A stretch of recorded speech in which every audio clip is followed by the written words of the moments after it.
അതായത് without permission chemical കൊടുത്തിട്ട് ആളെ മാറ്റി ആ രീതിയിലേക്ക് ഞാൻ പറഞ്ഞ ബൗണ്ടറിന് അപ്പുറത്തേക്ക് എത്തി. സമയത്ത് എനിക്ക് നല്ല ഓർമ്മയുണ്ട്.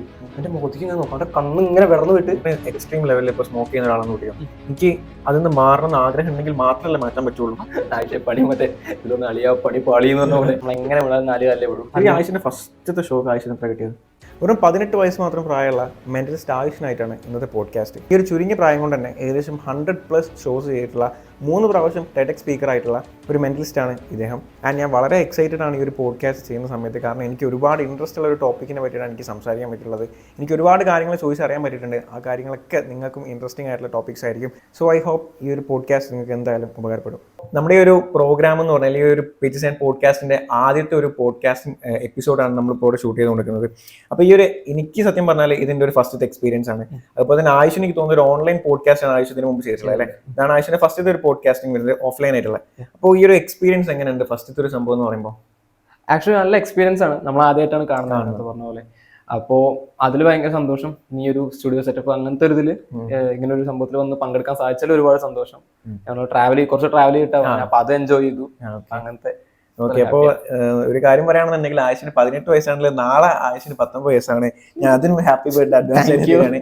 നാളെ ആയുഷിന് 19 വയസ്സാവാണ്. സത്യം പറഞ്ഞാൽ നമുക്ക് ഞാൻ ആയുഷിനായിട്ട് ആദ്യം ഫോണിൽ സംസാരിക്കുമ്പോഴൊന്നും ആയുഷിന് 18 വയസ്സാണെന്നൊന്നും എനിക്ക് അറിയില്ലായിരുന്നു. ഞാൻ ആളോട് സംസാരിക്കുമ്പോൾ ആളെ പ്രോഗ്രാംസ് ഒക്കെ വേറെ യൂട്യൂബിലും ഇൻസ്റ്റാഗ്രാമിലൊക്കെ നോക്കുന്ന സമയത്ത് ഏകദേശം ഒരു 23-24 വയസ്സൊക്കെയാണ് എനിക്ക് തോന്നിയിട്ടുള്ളത്. പക്ഷെ സംസാരിച്ച് വന്ന് വയസ്സ് കാര്യങ്ങളൊക്കെ ചോദിച്ചപ്പോഴാണ് 18 വയസ്സാണ് എനിക്ക് നാളെ അല്ലെങ്കിൽ ശനിയാഴ്ച 19 വയസ്സിലേക്ക് കടക്കുകയാണെന്നങ്ങനെ പറഞ്ഞപ്പോൾ ഞാൻ ഭയങ്കരമായിട്ട് എക്സൈറ്റഡ് ആയിപ്പോയി. കാരണം ഈ ഒരു മെന്റലിസം എന്ന് പറയുന്നത് അത്രയും എക്സ്പീരിയൻസ് ഇതൊക്കെ ആയി വരുന്ന സംഭവം ആയുഷ് എത്രയോ മുമ്പ് തുടങ്ങേണ്ടായിരിക്കും ഇന്ന് ഈ ഒരു ലെവലിലേക്ക് ആയുഷ് എത്തിയിട്ടുള്ളത്.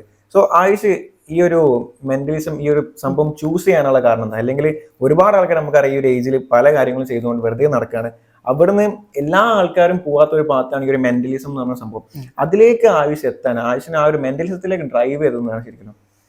ഡ്രൈവ് വെച്ച് കഴിഞ്ഞാൽ ഞാൻ പറഞ്ഞില്ല, എനിക്ക് ഈ സ്റ്റേജ് ഫിയർ മുമ്പ് ഉണ്ടായിരുന്നില്ല. ഞാൻ ഒരുപാട് സ്റ്റേജിൽ കയറിയിട്ട് എനിക്ക് സ്റ്റേജ് പെർഫോമൻസ് ഭയങ്കര ഇഷ്ടമായിരുന്നു. അത് സ്റ്റേജിൽ കയറി സംസാരിക്കാൻ ഇഷ്ടമായിരുന്നു. മലയാളം പ്രസംഗം കാര്യങ്ങളൊക്കെ ചെയ്തിരുന്നു. അപ്പൊ അങ്ങനെ കോവിഡ് സമയത്ത് നമുക്ക് ഒരുപാട് ലിഷർ ടൈം വന്നപ്പോൾ ഫോണുണ്ട്, നെറ്റ് ഉണ്ട്, റിസോഴ്സ് ഉണ്ട്, നമുക്ക് എന്തുകൊണ്ട് ഇന്നോവേറ്റീവ് ആയിട്ടൊരു കാര്യം ചെയ്തുകൂടാന്ന് ചിന്ത വന്നു. അങ്ങനെ കുറച്ച് കാർഡ് മാജിക് പഠിച്ചു, നോർമൽ കാർഡ് മാജിക്. പിന്നെ ഇത് ആക്ച്വലി നമ്മളെ ഡ്രൈവ് ചെയ്തത് അവരാണെന്ന് അവർക്ക് ചിന്തിക്കുക. അതായത് ഞാൻ പറഞ്ഞ സംഭവത്തിൽ എൻ്റെ ഒരു നാട്ടിലൊരു ഷറഫ് പറഞ്ഞിട്ട് നമ്മുടെ ഒരു ഷറഫ് കാക്കാന്ന് വിളിക്കാം. അപ്പോൾ പുള്ളിക്കാരൻ നാട്ടിലൊരു ക്ലബിന്റെ പ്രോഗ്രാമിനെ വിളിച്ചിട്ട് പറഞ്ഞു, എടാ ഒരു മാജിക് ചെയ്യാൻ പറ്റുമോ ചോദിച്ചു. അന്ന് ഏകദേശം എത്ര പ്രായമുണ്ട്? അന്ന് 17 വയസ്സ്. 16 കോവിഡിന്റെ സമയം. അതെ, ആ കോവിഡ് സമയത്താണ്. അത് ഒന്ന് ഒതുങ്ങി വന്ന സമയത്ത് ഒരു ഫാമിലി ഗെറ്റ് ടുഗദർ പോലത്തെ പരിപാടിയാണ്. അപ്പൊ ഈ കാർഡ് മാജിക് ഇപ്പൊ നമ്മൾ എന്താണ് കാർഡ് മാജിക് ചെയ്യണമെങ്കിൽ ഓക്കെ, നമുക്കത് കറക്റ്റ് ആയിട്ട് മനസ്സിലാവും. പക്ഷെ ഒരു വലിയ ക്രൗഡിനെ നമുക്ക് ഒരിക്കലും കാർഡ് മാജിക്കിൽ പിടിച്ചു ചെയ്താൽ പറ്റില്ല. അതിനനുസരിച്ച് ബാക്കിൽ LED ബോൾ അങ്ങനെ എന്തെങ്കിലുമൊക്കെ വേണം നമ്മളിതിലേക്ക് സൂം ചെയ്തിട്ട് കാണിക്കാൻ. അപ്പൊ അങ്ങനെ സാഹചര്യത്തിൽ ഞാൻ പറഞ്ഞു, ഇങ്ങനെയാണ് വിഷയം എന്ന് പറഞ്ഞു. പക്ഷെ എനിക്ക് അപ്പോൾ അത് പറഞ്ഞപ്പോൾ എനിക്ക് ഭയങ്കര മനസ്സ് കുത്ത്. ഞാൻ ചെയ്യാൻ പറ്റില്ല, സ്റ്റേജ് കിട്ടിയിട്ട് ഒഴിവാക്കിയില്ല. അങ്ങനെ എന്നിട്ട് നമുക്ക് എന്ത് ചെയ്യാന്ന് പറഞ്ഞപ്പോഴാണ് നമ്മളിങ്ങനെ ഒരു മെന്റലിസം വീഡിയോസ് ഒക്കെ കണ്ട് ഓക്കെ ട്രൈ ചെയ്ത് നോക്കാം.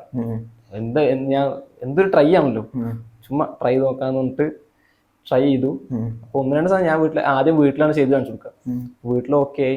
പിന്നെ നമ്മൾ അതിൻ്റെ ആയിട്ടുള്ള കുറെ ബുക്സ് റെഫർ ചെയ്തിട്ടും കുറെ ആൾക്കാരെ റെഫർ ചെയ്തിട്ടും ഒരുപാടായിട്ട് അങ്ങനെ പഠിച്ചിട്ട് പിന്നെ നമ്മുടെ ആയിട്ടുള്ള രീതിയിൽ കുറച്ച് കാര്യങ്ങളും ആഡ് ചെയ്തിട്ട് പഠിച്ചു. ഞാനിപ്പോൾ ആയുഷ് പറഞ്ഞപ്പോൾ എനിക്ക് തോന്നിയൊരു സംഭവമാണ് ഈ ഒരു മെന്റലിസം പഠിപ്പിക്കാൻ ഒരു ഇൻസ്റ്റിറ്റ്യൂട്ട് അങ്ങനെ എന്തെങ്കിലും. ഞാൻ അങ്ങനെ കണ്ടിട്ടോ കേട്ടിട്ടില്ല മെന്റലിസം പഠിപ്പിക്കാൻ ഒരു ഇൻസ്റ്റിറ്റ്യൂട്ട് അല്ലെങ്കിൽ അതൊരു ഡിഗ്രി അങ്ങനെ ഇതൊന്നും കേട്ടിട്ടില്ല. അപ്പോൾ ഈ മെന്റലിസം ആയുഷ് എവിടുന്നാണ് പഠിച്ചെടുക്കുന്നത്? ഞാൻ ആക്ച്വലി സെൽഫ് തോട്ടാണ്.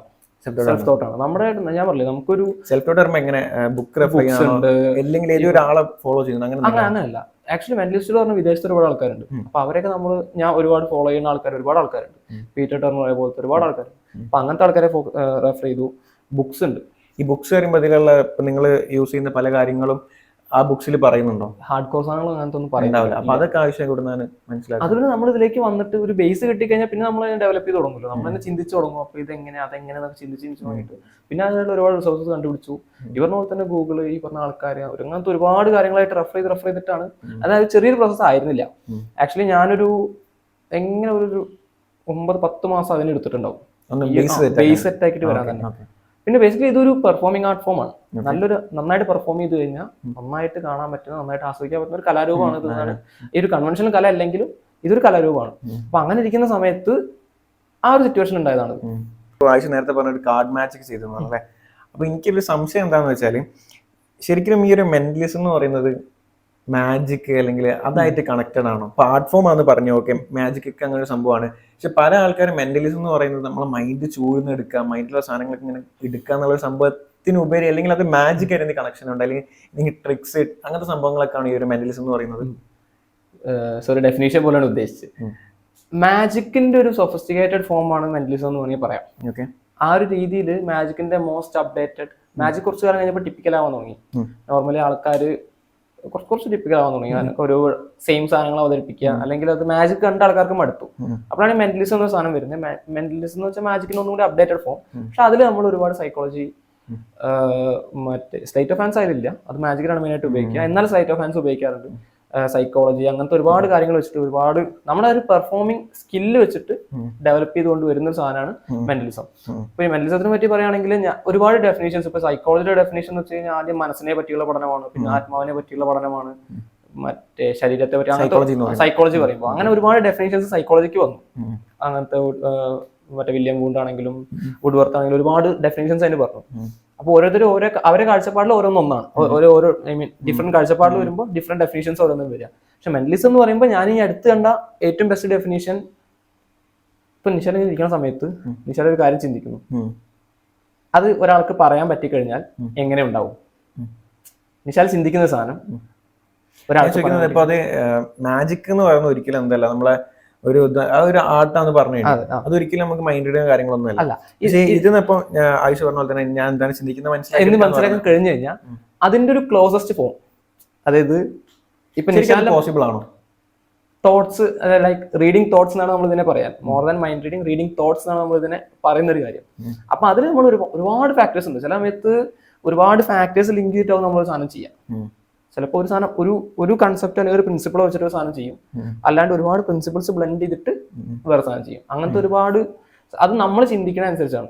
നമ്മള് ഞാൻ കേട്ടൊരു സംഭവം, എനിക്കറിയില്ല എന്താ കറക്റ്റ് എന്നുള്ളത്. ഇപ്പോൾ ആയിഷ ഒരു അല്ലെങ്കിൽ ഒരു മെന്റലിസ്റ്റ് ഒരാളെ കൂടെ ഒരു ഒരു പെർഫോമൻസ് ചെയ്യുകയാണെന്നുണ്ടെങ്കിൽ, എൻ്റെ ഒരു കാഴ്ചപ്പാട് എനിക്ക് അറിയുന്നൊരു സംഭവം, അതായത് ഇപ്പം എൻ്റെ അടുത്താണ് ചെയ്യുന്നതെന്നുണ്ടെങ്കിൽ എന്റെ മനസ്സിലുള്ളത് ആയുഷ് വായിക്കുന്നതിനേക്കാൾ കൂടുതൽ ആയുഷിന് പറയാനുള്ള സംഭവം എന്റെ മനസ്സിലേക്ക് ഇൻജെക്ട് ചെയ്യുന്ന ഒരു മെത്തേഡ് ആണോ? അതുണ്ട്. അത് നമ്മൾ ഇൻഫ്ലുവൻസ് ചെയ്യാൻ പറയില്ലേ ഒരാളെ. ഇപ്പൊ എനിക്ക് എന്ത് വേണോ അത് നിങ്ങളെ കൊണ്ട് ചിന്തിപ്പിക്കാൻ പറ്റുന്ന ടൈപ്പില് ഇൻഫ്ലുവൻസിങ് ഒരു സംഭവം മെന്റലിസത്തിൽ നമ്മൾ യൂസ് ചെയ്യുന്ന സാധനമാണ് ആർട്ട് ഓഫ് ഇൻഫ്ലുവൻസിങ് എന്നുള്ളത്. പിന്നെ മൈൻഡ് റീഡിങ്, തോട്ട്സ് റീഡിംഗ് എന്ന് പറഞ്ഞത് അത് അതിന്റെ വേറൊരു സംഭവമാണ്. അത് ഒരുപാട് കാര്യങ്ങൾ, സൈക്കോളജി, മാജിക്, ട്രിക്സ് എല്ലാം മിക്സ്ഡാണ്. സൈക്കോളജി മീൻസ് സൈക്കോളജിയുടെ ഫാക്ടേഴ്സ് നമ്മൾ ഉപയോഗിക്കുന്ന മറ്റേ സാധനം, ഒരു ഐറ്റംസ് വരുന്നുണ്ട്. ഐ മീൻ മെന്റലിസം, മറ്റേ സൈക്കോളജി ഉപയോഗിച്ച് ചെയ്യുന്ന മെന്റലിസം എന്ന് പറഞ്ഞ സംഭവം തന്നെ നമ്മൾ എല്ലാത്തിലും ഉപയോഗിക്കുന്നുണ്ടല്ലോ. ടീച്ചിങ് ആണെങ്കിൽ എല്ലാവരും സൈക്കോളജി ഉണ്ട്. അതെ അതെ. ഇതിൽ പറഞ്ഞു കഴിഞ്ഞാൽ മനസ്സിനെ സംബന്ധിക്കുന്ന, അല്ലെങ്കിൽ ഇപ്പോ എങ്ങനെ ഇപ്പൊ ഞാനൊരു കറക്റ്റ് ആയിട്ട് പറഞ്ഞപ്പോ നിങ്ങള് പെട്ടെന്നൊരു സാധനം ചിന്തിക്കാൻ പറഞ്ഞു കഴിഞ്ഞാല്, ഇപ്പോ നോർമലി സൈക്കോളജി ഉപയോഗിക്കുന്ന മെന്റലിസത്തിന്റെ ഏറ്റവും ചെറിയ ഫോം ഞാൻ പറഞ്ഞുതരാം. ഞാൻ ഇപ്പൊ ഇന്നലെ ചെറുതായിട്ട് ജിമ്മിൽ പോകാറുണ്ട്. അപ്പൊ ജിമ്മില് ഞാൻ വർക്കൗട്ട് ചെയ്യുന്ന സമയത്ത് നമ്മുടെ ജിമ്മിൽ ഒരു പയ്യൻ വന്നിട്ട് ചോദിച്ചു ഏട്ടാ എന്തെങ്കിലും കാണിച്ചാന്ന് പറഞ്ഞപ്പോ ഞാൻ അവനോട് പറഞ്ഞത് 1 മുതൽ 10 ഉള്ള ഒരു നമ്പർ വിചാരിക്കണം. അപ്പൊ അവൻ നമ്പർ വിചാരിച്ചു, നിശാല് മനസ്സിൽ വിചാരിച്ചു ഒരു 1 മുതൽ 10 നമ്പർ വിചാരിച്ചു, പെട്ടെന്ന് മനസ്സിലാക്കി നമ്പർ മനസ്സിലുണ്ട്. അവനോട് പറഞ്ഞപ്പോ അവൻ പറഞ്ഞു, ഞാൻ പറഞ്ഞു നീ വിചാരിക്കുന്ന നമ്പർ 7 ആണോ ചോദിച്ചു. നിശാല് ചോദിച്ച നമ്പർ എത്ര? 8. അപ്പൊ എന്താ വെച്ച് കഴിഞ്ഞാൽ ബേസിക്കലി നോർമൽ ആയിട്ട് ആൾക്കാർ വിചാരിക്കുന്ന നമ്പർ 7 ആയിരിക്കും. പെട്ടെന്ന് അതൊരു റോൾ നമ്പർ 8 വരിക. അതല്ലാതെ നോർമൽ ആയിട്ട് പെട്ടെന്ന് ആ ഒരു ജസ്റ്റ് തിങ്ക് ഓഫ് മറ്റേ നമ്പർ ബിറ്റ്വീൻ 1 and 10 എന്ന് പറഞ്ഞു കഴിഞ്ഞാൽ പ്രോബബിലിറ്റി 7 ആണ്. അതൊരു സൈക്കോളജിയാണ്. അതതിന്റെ ഏറ്റവും ചെറിയൊരു ഫോം. അതല്ലാതുള്ള പിന്നെ ചില മറ്റേ ഈ ഒരു കോൾഡ് റീഡിങ്സ് എന്നൊക്കെ പറഞ്ഞ സാധനം അതൊക്കെ യൂസ് ചെയ്യുന്ന ഈ പടത്തിലില്ലേ നമ്മളെ പ്രേതം സിനിമയില് ഈ നമ്പർ ടൈപ്പ് ചെയ്യുമ്പോൾ സൗണ്ട് ടോൺ നോക്കിയിട്ട് അങ്ങനെ പല ഫാക്ടേഴ്സ് നോക്കിയിട്ടാണ് ഒരു കാര്യം നിങ്ങൾ. അതെ, അതില് പ്രേതം സിനിമയിൽ നടക്കുന്ന ഒരു കുറെ കാര്യങ്ങളൊക്കെ അതില് കുറച്ച് എക്സാജറേഷൻ ഉണ്ടെങ്കിലും അതിൽ ആ സമയത്താണ് മലയാളികൾക്ക് ഈ മെന്റലിസം എന്നുള്ള ഒരു ഇതിലേക്ക് വന്നത്. ഞാൻ പോലും ഇപ്പൊ നമ്മള് വിചാരിക്കുക എന്തൊക്കെയാണ് സിനിമയല്ലേ, അപ്പൊ അതാർക്ക് വേണമെങ്കിൽ പ്ലാൻ ചെയ്തുകൂടെ എന്നൊരു തോട്ട് നമ്മൾ ഉള്ളിൽ വന്നു കഴിഞ്ഞാൽ പോലും ഒരു പടം എടുത്തു വെച്ച രീതിക്ക് നമുക്ക് തോന്നും ഓക്കെ ഇങ്ങനെ ഇയാളുടെ മനസ്സ് വായിക്കുന്നതാണ്. അപ്പൊ അങ്ങനത്തെ ഒരു ഇതിലാണ് നമുക്കും ഈ ഒരു തോട്ട് വന്നത്. അപ്പൊ അതിലും സൈക്കോളജി ഉപയോഗിക്കുന്നുണ്ട്. അതിലെ ഒരു ക്യാരക്ടർ ആക്ച്വലി ഒരു സൈക്കോളജിയും കൂടി ചെയ്യുന്ന ഒരാളാണ്. അങ്ങനത്തെ ഈ മെന്റലിസം എന്ന് വെച്ചാൽ സൈക്കോളജി ഇത് എല്ലാത്തിന്റെയും മിക്സ് ആയിട്ട് പോകുന്ന സംഭവമാണ്. ഇപ്പൊ ഈ ഒരു ഇതിന് ഇപ്പൊ ഈ ഒരു മെന്റലിസത്തിന് ഒരു ഡിഗ്രി അല്ലെങ്കിൽ അങ്ങനത്തെ ഒരു ക്വാളിഫിക്കേഷൻ സംഭവമൊന്നുമില്ല, എക്സ്പീരിയൻസ് ആണ് മെയിൻ. എക്സ്പീരിയൻസ് ആണ് മെയിൻ. ഓക്കെ. ആക്ച്വലി അതായത് ഞാൻ പറഞ്ഞില്ലേ ഈ ഒരു നന്നായിട്ട് അല്ല, അതിനൊരു ഡിഗ്രി അങ്ങനെ എന്തെങ്കിലും കൊണ്ടുവരണമെന്നെങ്കിലും ഉണ്ടോ? അങ്ങനെ എനിക്ക് നിങ്ങൾക്ക് കമ്മ്യൂണിറ്റി ഉണ്ടോ? കമ്മ്യൂണിറ്റി നമ്മൾ ചെയ്യുന്ന ആൾക്കാരൊക്കെ ആയിട്ടൊരു കണക്ഷൻ, കമ്മ്യൂണിറ്റി ബിൽഡ് ചെയ്തിട്ടില്ല. കമ്മ്യൂണിറ്റി ഉണ്ട്, ചെറിയൊരു കമ്മ്യൂണിറ്റി ആയിട്ട് നമ്മളെല്ലാരും കൂടി ഉള്ള കമ്മ്യൂണിറ്റി ഉണ്ട്. അപ്പൊ അതിൽ ഇങ്ങനത്തെ ടോക്ക് എന്തെങ്കിലും വന്നിട്ടുണ്ടോ? നമുക്കും ഒരു, കാരണം പല ആൾക്കാരും അതിനെപ്പോഴും അക്സെപ്റ്റ് ചെയ്യാത്ത കുറെ ആൾക്കാർ ഇപ്പോഴും ഉണ്ട്. അപ്പൊ അതിനൊരു ഇതാക്കി കൊണ്ടുവരണമെന്നുണ്ടെങ്കിൽ നിങ്ങൾക്ക് ഒരു ഡിഗ്രി അല്ലെങ്കിൽ അങ്ങനത്തെ എന്തെങ്കിലും ഒരു സംഭവം കൊണ്ടുവന്നു കഴിഞ്ഞാൽ ഒരു കോഴ്സ് ആയിട്ടോ അതൊക്കെ ചെയ്തുകൂടെ? ആക്ച്വലി ഇതിന്റെ ഈ ഹൗ എന്നുള്ള ചോദ്യമാണ് ഇതിന്റെ മുന്നോട്ട് കൊണ്ടുപോകുന്ന ഒരു ഫാക്ടർ. അല്ല എങ്ങനെ ഇത് ചെയ്യുന്നതിനുള്ള ഹൗ. ഇപ്പൊ നമ്മളൊരാളുടെ ഇപ്പൊ നിശാലും മനസ്സിലൊരു നമ്പർ വിചാരിച്ച് ഞാൻ നമ്പർ പറയുകയാണെങ്കിൽ ഹൗ, ആ ഹൗലാണ് അതിന്റെ കാര്യങ്ങൾ ഇരിക്കുന്നത്. അപ്പൊ അതൊരു ഡിഗ്രി പോലും കോമൺ ആയിട്ട് കൊണ്ടുപോകേണ്ട ഒരു സാധനമാണെന്ന് എനിക്ക് തോന്നുന്നില്ല. കാരണം വെച്ച് കഴിഞ്ഞാൽ ചിലരിത് അർഹിക്കുന്നവർ പഠിക്കുന്നതുകൊണ്ട് കുഴപ്പമില്ല, അതായത് ചെയ്യാൻ നല്ല പാഷനോടെ വന്ന് പഠിക്കുന്ന ആൾക്കാർ ചെയ്യണമെങ്കിൽ കുഴപ്പമില്ല. അല്ലാത്ത ആൾക്കാർ വെറുതെ വന്നിട്ട് ഈ ഒരു ഫീൽഡ് നാശാക്കാന്ന് പറയുമ്പോൾ അത് നമുക്കൊരു പറ്റുന്ന വിഷയമല്ലല്ലോ. അപ്പോ ഞാൻ ചോദിക്കുന്നത്, ആയുഷ് ഒരു പെർഫോമൻസ് ചെയ്യാൻ പോകണം, ഓക്കെ, ഒരു മെന്റലിസം പ്രോഗ്രാം ചെയ്യാൻ പോകണം. അങ്ങനെ ചെയ്യാൻ പോകുന്ന സമയത്ത് നോർമലി ഇപ്പൊ ഞാൻ ഒരു ക്ലാസ് എടുക്കാൻ പോകുന്നതാണെങ്കിലും നമുക്കിപ്പോൾ നാളെ ക്ലാസ് ഉണ്ടെങ്കിൽ അതിനൊരു പ്രിപ്പറേഷൻ ഉണ്ട്, അതിനൊരു പ്രൊസീജിയർ ഉണ്ട്. അതുപോലെ ആയുഷ് ഒരു പ്രോഗ്രാം അല്ലെങ്കിൽ ഒരു ഇവന്റ് ചെയ്യാൻ പോവുകയാണെന്നുണ്ടെങ്കിൽ ഇപ്പൊ ടെഡെക്സിൽ ആയുഷ് 3 ടെഡെക്സ് പെർഫോമൻസ് ചെയ്തതാണ്. അപ്പോൾ ഒരു 4ാമത്തെ ഒരു ടെഡെക്സിന് ഒരു പെർഫോമൻസ് ഒരു പ്രോഗ്രാം വരികയാണ്. ഇങ്ങനെ വരുന്ന സമയത്ത് ആയുഷിന്റെ ആ ഒരു അന്ന് രാത്രി മുതലുള്ള ആയുഷിന്റെ ആ ഒരു രീതി കാര്യങ്ങളൊക്കെ എങ്ങനെയായിരിക്കും? ആ ഒരു പ്രോഗ്രാമിലേക്കുള്ള പ്രിപ്പറേഷൻ കാര്യങ്ങളൊക്കെ എങ്ങനെയായിരിക്കും? ഗുഡ് ക്വസ്റ്റ്യൻ, എനിക്ക് ഇഷ്ടമായി. അതെന്താ വെച്ച് കഴിഞ്ഞാൽ ആദ്യം നമ്മൾ അവരുടെ എത്ര സമയം സ്ലോട്ട് ഉണ്ട്. നമ്മൾ നോർമലി 1 മണിക്കൂർ ഷോ ആണ് ചെയ്യാം. ചിലപ്പോൾ ടെഡെക്സിലൊക്കെ നമുക്കൊരു 1/2 മണിക്കൂർ സ്ലോട്ടൊക്കെ ഉണ്ടാവുള്ളൂ. അതായത് പെർഫോമൻസ് ആയതുകൊണ്ട് 1/2 മണിക്കൂർ പെർഫോമൻസ്, ഒരു മാക്സിമം പോയ 40 എന്നൊക്കെയാണ് ഉണ്ടാവുക. ആ സമയത്ത് നമ്മൾ ആ ഒരു 40 മിനിറ്റ് കൊണ്ട് നമ്മൾ ചെയ്യുന്ന ഒരുപാട് ഐറ്റംസ് ഉണ്ട്. അത് എന്തൊക്കെയാണെന്ന് ഞാൻ പറയുന്നതിനേക്കാൾ നിങ്ങൾ ഇത് എക്സ്പീരിയൻസ് ചെയ്യായിരിക്കും നന്നാവും. ഒരു ദിവസം ലൈവ് ഷോക്ക് ഇൻവൈറ്റ് ചെയ്യേണ്ടത്. അപ്പോൾ നമ്മൾ ചിന്തിക്കും ഇത് ചെയ്താൽ എങ്ങനെ ഉണ്ടാവും. അതായത് നമ്മളിതൊക്കെ കണക്ട് ചെയ്തിട്ടാ ചെയ്യാം. നമ്മുടെ ഷോയുടെ മെയിൻ പ്രത്യേകത എന്താ വെച്ച് കഴിഞ്ഞാൽ, ഷോ കഴിഞ്ഞ ആൾക്കാർക്ക് മനസ്സിലാവും അവരെല്ലാവരും കുറച്ച് കാലം മുമ്പ് എഴുതി വെച്ചൊരു കഥയുടെ ഭാഗമായിട്ടാണ് ആ ഒരു ഷോയിൽ ഇരുന്നത്. പറയുമ്പോൾ കൺഫ്യൂസിങ് ആയിരിക്കും. അല്ല, ഓക്കെ, ഞാൻ ഈ ഒരു സംഭവം, അതായത് എല്ലാ മെന്റലിസ്റ്റും ചെയ്യുന്ന ഒരു സംഭവമാണ് ഈ ഒരു പണ്ട് എഴുതി വെച്ചൊരു കഥ എന്നുള്ളൊരു കോൺസെപ്റ്റ്. ഞാൻ ഇതിനു മുമ്പ് നമ്മളെ ഈ ഒരു മെന്റലിസം ഞാൻ കംപ്ലീറ്റ് ഇടയിൽ കയറിയതല്ല. ഓക്കെ, അപ്പൊ നമ്മളെ മെന്റലിസം ഈ കേരളത്തിലേക്ക് കൊണ്ടുവന്നിക്ക് പോകുന്ന മെന്റലിസ്റ്റ് ആദ്യം. ഓക്കെ, അപ്പൊ അദ്ദേഹത്തിന് ഒരു ഇൻസോംനിയാണ് പ്രോഗ്രാമിനെ പോയത്. അദ്ദേഹം ഈ ഒരു കോൺസെപ്റ്റ് വെച്ചാൽ നമ്മൾ കണ്ടുകൊണ്ടുന്ന സംഭവം പണ്ട് എഴുതി വെച്ച ഒരു ചാപ്റ്ററിലുള്ള ഒരു സംഭവം എന്നുള്ള ആ ഒരു കോൺസെപ്റ്റ് അവിടെ ഉണ്ട്. അപ്പൊ അതുപോലാണോ ഇപ്പൊ അത് വരുന്നത്? അതുപോലെ എന്ന് വെച്ച് കഴിഞ്ഞാൽ ഒരു പരിധി വരെ അങ്ങനെയെന്ന് പറയാം. അതാ നമ്മളത് എങ്ങനെ ഒരേ ഐഡിയയെ തന്നെ ഡിഫറെന്റ് ടൈപ്പിൽ എക്സിക്യൂട്ട് ചെയ്യുന്നതിലാണ് നമ്മുടെ ഓരോരുത്തരുടെയും ഒരു ഇതിരിക്കുന്നത്. അപ്പൊ അതൊരു കൈൻഡ് ഓഫ് ഐഡിയ ആണ്. അതേപോലെ തന്നെ നമ്മൾ ചെയ്യുന്ന സാധനങ്ങളൊക്കെ ഇങ്ങനെ ചെയ്ത് വന്നിട്ട് അവസാനം ആൾക്കാർ ഒരു ഇത് കാണുന്ന സമയത്ത് ഓക്കെ കുറച്ചു കാലം മുമ്പ് എഴുതി വെച്ചതായിരുന്നു. ഓക്കെ, ഇത് ഈ ഒരു ഇപ്പോ ഈ ഒരു പോഡ്കാസ്റ്റിന്റെ സമയത്ത് ഞാൻ ഇപ്പൊ 12-ാം തീയതിയാണ്, ഞാനൊരു 8-ാം തീയതി എഴുതി വെക്കുകയാണ് ഈ പോഡ്കാസ്റ്റിൽ ഇന്ന പോലെയൊക്കെ നടക്കും, വിശാലിന്റെ അടുത്ത് ഇങ്ങനെയൊക്കെ ചോദ്യങ്ങൾ ചോദിക്കുന്നുള്ളതൊക്കെ ഞാൻ എഴുതി വെച്ചിട്ട് ഈ പോഡ്കാസ്റ്റ് കഴിഞ്ഞിട്ട് ഞാൻ ഇവിടുന്ന് തീർത്ത് കാണിച്ചു തരാം, ഞാൻ 2 ദിവസം മുന്നേ എഴുതി വെച്ചാണെന്ന് കാണിച്ചു തരുമ്പോൾ ആ ഒരു ഇതുണ്ടല്ലോ ആക്ച്വലി. അപ്പൊ അതെങ്ങനെ നടന്നതിന് വിശാലിന് ഡൗട്ട് ഉണ്ടാവും. തീർച്ചയായിട്ടും അങ്ങനത്തെ ഒരു ടൈപ്പാണ് നമ്മുടെ ഒരു ഷോ വരുന്നത്. You all were part of story. ആ ഒരു രീതിയിലേക്കാണ് നമ്മളൊക്കെ ചെയ്യുന്നത്. അപ്പോൾ ഞാൻ ചിന്തിക്കും, നമ്മൾ പറഞ്ഞു വന്നത് നമ്മുടെ ഷോക്ക് പ്രിപ്പറേഷൻ എങ്ങനെയാണ്. അപ്പൊ ആ സമയത്ത് എനിക്ക് ഓക്കെ ഈ ഒരു പ്ലോട്ടിങ് ഇതിലേക്ക്, അത് നമ്മൾ മെയിൻ ആയിട്ട് പ്ലോട്ടിങ് ആണത്. എങ്ങനെ ഒരു പ്ലോട്ടിൽ ഈ സാധനങ്ങളൊക്കെ കമ്പൈൻ ചെയ്തിട്ട് എന്റർടൈനിങ് ആയിട്ട് പെർഫോം ചെയ്യാം. ഞാൻ ആ ഒരു പ്ലോട്ടിനെ പറ്റി ചിന്തിക്കും. ചിലപ്പോൾ അത് ഇൻവെസ്റ്റിഗേറ്റീവ് പ്ലോട്ട് ആവാം, ചിലപ്പോൾ നോർമൽ പ്ലോട്ട് ആയിരിക്കാം, ചിലപ്പോൾ കാഷ്വൽ സാധനമായിരിക്കാം. നമ്മൾ വിചാരിക്കും ഓക്കെ നമ്മൾ നമ്മുടെ മിക്കവാറും ഓഡിയൻസ് ഒക്കെ ഈ കോളേജ് ഓഡിയൻസ് നമുക്കൊരു ഐഡിയ കിട്ടും എങ്ങനെ ഏത് ടൈപ്പ് ഓഡിയൻസ് ആയിരിക്കും. ഒരു ഹയർ സെക്കൻഡറി കുട്ടികളോ കോളേജ് സ്റ്റുഡൻസ് ഒക്കെ ആണെങ്കിൽ അത് ഭയങ്കര കോപ്പറേറ്റീവ് ആയിരിക്കും എന്തായാലും. അപ്പൊ നമ്മളനുസരിച്ച് ഓക്കെ ഈ ഒരു പ്ലോട്ട് ഇങ്ങനെ ചെയ്ത്, ഈ സാധനം ഇങ്ങനെ ചെയ്ത്, അത് അങ്ങനെ ഞാൻ അങ്ങനെ ബുക്കിൽ എഴുതിക്കും. എന്റെ ഫോണിൽ നോട്ട്സ് നോക്കി കഴിഞ്ഞാൽ അതേ ഉണ്ടാവുള്ളൂ. ഞാൻ അങ്ങനെ ചില സമയത്ത് ഞാൻ പുസ്തകത്തിൽ എൻ്റെ ഒരു ഹാൻഡ് ബുക്ക് ഉണ്ട്, ഹാൻഡ് ബുക്കിൽ അങ്ങനെ വരച്ചു വെക്കും. അവിടുന്ന് ഇത്, ഇവിടുന്ന് ഇത്, അതിൻ്റെ ഇടയിൽ ഇത്, അങ്ങനെ ഒരു സംഭവമായിട്ട് ചെയ്ത് വെക്കും. ചില സമയത്തൊരു റാൻഡമായിട്ട് ആൾക്കാരെ വിളിച്ചിട്ട് അവരെ കയ്യിൽ ഒരു ബുക്ക് വാങ്ങിയിട്ട് അതിന്നൊരു വേർഡ് റിവീൽ ചെയ്യുക. അതായത് ഇന്ന് അവരൊരു വേർഡ് വിചാരിച്ചിട്ട് ആ വേർഡ് നമ്മൾ പറയാം. അത് നമ്മൾ എങ്ങനെ ഒരു പ്ലോട്ടിലേക്ക് കൊണ്ടേ കണക്ട് ചെയ്യുന്നു, എങ്ങനെ നമ്മൾ ആ സിറ്റുവേഷനിലേക്ക് സിങ്ക് ചെയ്യുന്നു എന്നുള്ളതിനനുസരിച്ചിരിക്കും നമ്മുടെ ഒരു ഇത്. അങ്ങനെയൊക്കെയാണ് ഞാൻ അതിനെ മെയിൻ ആയിട്ട് ചെയ്യാറ്. പക്ഷെ 1 മണിക്കൂർ നമ്മുടെ ഷോ ഉണ്ടല്ലോ, അത് എൻറ്റയർലി ഡിഫറെന്റ് ആയിരിക്കും. ഞാൻ ചെയ്യുന്ന 1 മണിക്കൂർ നമ്മുടെ ഹോഗ്വാർട്സ് 2.0 എന്നുള്ളതാണ് ഇപ്പോൾ റീസെന്റ് ആയിട്ട് നമ്മുടെ ലോഞ്ച് ആയ ഷോ. അത് ചെയ്യുന്നതൊക്കെ ഡിഫറെന്റ് ആയിരിക്കും. ഈ ഒരു രീതിയിലാണ് ആയുഷ് പ്രിപ്പയർ ചെയ്തത് ആ ഒരു ഷോയിലേക്ക് അല്ലേ? പിന്നെ കുറച്ച് കഴിഞ്ഞാൽ നമുക്ക് തലവേനിക്കാൻ തുടങ്ങും. ഇങ്ങനെ തലവേനിക്കാൻ തുടങ്ങും. Okay okay okay. അപ്പോൾ നമ്മളിങ്ങനെ കുറെ ഇതിനെ പറ്റി ചിന്തിച്ചു കഴിഞ്ഞാലൊക്കെ ചില സമയത്ത് ഒരുപാട് ചിന്തിച്ചു കഴിഞ്ഞാൽ ഇത് വർക്കൗട്ട് ആവോ ഇല്ലയോ എന്ന് ഡൗട്ട് വരും. നമ്മൾ ഇങ്ങനെയൊക്കെ പ്ലാൻ ചെയ്തിട്ട് ആൾക്കാർ ഇത് അക്സെപ്റ്റ് ചെയ്യുമോ എന്ന് ഡൗട്ട് വരും. അത് ചോദിച്ചപ്പോൾ എനിക്ക് ഡൗട്ട്. അതായത് പല ഓഡിയൻസും പല ടൈപ്പ് ആയിട്ട് ഉണ്ടാവാം. അതായത് ചിലപ്പം ആയുഷിനോട് ഭയങ്കര കോപ്പറേറ്റീവ് ആയിട്ടുണ്ടാവും. ചില ആൾക്കാർ ഞാൻ കയറി വെസ്റ്റേജിൽ കയറി എന്നെ മൈൻഡ് നോക്കി വായിക്കാൻ കഴിയില്ല ആ ഒരു മൈൻഡ് സെറ്റിലേക്ക് പല ആൾക്കാരും വരിക. അപ്പോൾ 2 ടൈപ്പ് ആൾക്കാരെങ്കിലും വരാം. കോർപ്പറേറ്റീവ് ആണെങ്കിൽ ആയുഷിന് കുറച്ചും കൂടി സിമ്പിൾ ആയിരിക്കും. എല്ലാത്തൊരു ടൈമിന് ഇപ്പോൾ ഒരു സ്റ്റേജിൽ നിന്ന് ഒരു പെർഫോമൻസ് ചെയ്ത സമയത്ത് അവർ കള്ളത്തരം പറഞ്ഞു. ഓക്കെ, ആയുഷ് മൈൻഡ് റീഡ് ചെയ്ത് സംഭവം കിട്ടി, പക്ഷെ അവർ കള്ളത്തരം പറഞ്ഞു, അല്ലെങ്കിൽ ആയുഷിന് തെറ്റിപ്പോയെന്ന് വിചാരിച്ചോളൂ. അപ്പോൾ അങ്ങനെ ഒരു സംഭവം ഉണ്ടായിക്കഴിഞ്ഞാൽ, അങ്ങനെ ഒരു ഇൻസിഡന്റ് ഒരു വലിയൊരു ക്രൗഡിന് മുമ്പിൽ ഉണ്ടായിക്കഴിഞ്ഞാൽ അതും സോൾവ് എനിക്ക് തോന്നുന്നു മെന്റലിസ്റ്റിൽ വേറെ എന്തൊക്കെ സംഭവങ്ങളുണ്ട് തോന്നുന്നു, എനിക്ക് കറക്റ്റ് അറിയില്ല. നമ്മളെങ്ങനെ 4 കാലിലേ വീഴും. അപ്പൊ അങ്ങനെ ഒരു സംഭവം എന്താണ്, അല്ലെങ്കിൽ അങ്ങനത്തെ ഒരു ഇൻസിഡന്റ് ഇതിനു മുമ്പ് ഉണ്ടായിട്ടുണ്ടോ? അയ്യോ, അങ്ങനെ ഇൻസിഡന്റ് പറഞ്ഞു കഴിഞ്ഞാൽ എവിടെ ഇരുന്നത്, താമരശ്ശേരി സ്കൂളിൽ പോയി. ഷോയുടെ ഇടയിൽ ഇന്റർവെൽ ആവുന്നതിന് മുമ്പ് ഷോയുടെ നമുക്ക് ഷോക്ക് ഒരു ഇന്റർവെൽ ഉണ്ടാവും, ഒരു 1/4 മണിക്കൂർ കഴിഞ്ഞൊരു ഇന്റർവെൽ ഉണ്ടാവും. ഇന്റർവെല്ലിന് മുമ്പുള്ള ഒരു ആക്ടില് എൻ്റെ ഒരു പുസ്തകം ചെയ്യുന്ന ഒരു ആക്ട് പറഞ്ഞു, ബുക്ക് എന്നൊരു വേർഡ് പറയുന്നത്. അത് ഒരാൾ വന്നു. അത് ആ കുട്ടികൾ വെച്ച് കഴിഞ്ഞാൽ ഇരിക്കുന്നുണ്ടായിരുന്നത് എൻ്റെ മുന്നിൽ കുറച്ച് പേര്, മുകളിൽ കുറച്ച് പേരായിട്ട് ഇരിക്കുന്നുണ്ടായിരുന്നു. ആ സമയത്ത് അവിടെ നിന്ന് മുകളിൽ നിന്ന് ഒരാൾ ഇറങ്ങി വന്നേ. അപ്പത്തെ ചെക്കന്മാർ ഇങ്ങനെ കയ്യടിക്കുന്നുണ്ട്. എനിക്ക് ഡൗട്ട് അടിച്ചു, ഇതെന്തോ പ്രശ്നമാണല്ലോ ഈ വരുന്നതെന്ന്, ഒരു വള്ളിയാണല്ലോ ഈ വരുന്നതെന്ന്. അവൻ വന്നു, എക്സാക്ട് ഡയലോഗ് വിശാൽ പറഞ്ഞ എക്സാക്ട് ഡയലോഗ് പറഞ്ഞേ, പിന്നെ ഞങ്ങൾക്ക് പിടിയില്ല കേട്ടോ പറഞ്ഞു മൈക്കിൽ കൂടെ. അതിൽ പിള്ളേർ വീണ്ടും കൈയടിച്ച്. അങ്ങനല്ല, അതായത് ഇവൻ അവിടുത്തെ ഒരു മെയിൻ ആളാണ്. അപ്പൊ പിള്ളേര് ഏത് ക്ലാസ് ആണത്? അത് +2. ആ സമയത്ത് പിള്ളേര് വൻ കൈയടി. ഞാൻ എന്റെ ടീം ഉണ്ടാവും കൂടെ, ചെക്കന്മാരുണ്ടാവും കൂടെ.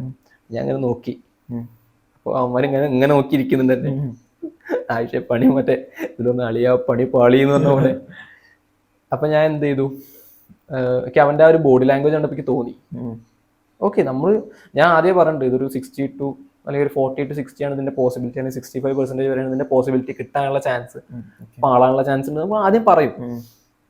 അപ്പൊ നമ്മൾ എന്ത് ചെയ്യും, ഒന്നും നടന്നതിന് നമ്മൾ ആ പോസിബിലിറ്റിക്ക് കയറ്റി വിടും. ഞാൻ പറഞ്ഞില്ലേ നടക്കില്ല, അതാൾ ഭയങ്കര സ്കെപ്റ്റിക് ആയിരുന്നു എന്നൊക്കെ പറയും. പക്ഷെ എനിക്ക് അന്ന് പറയാൻ തോന്നില്ല. ഞാൻ വിചാരിച്ചു ഡു ഓർ ഡൈ ചെയ്തു.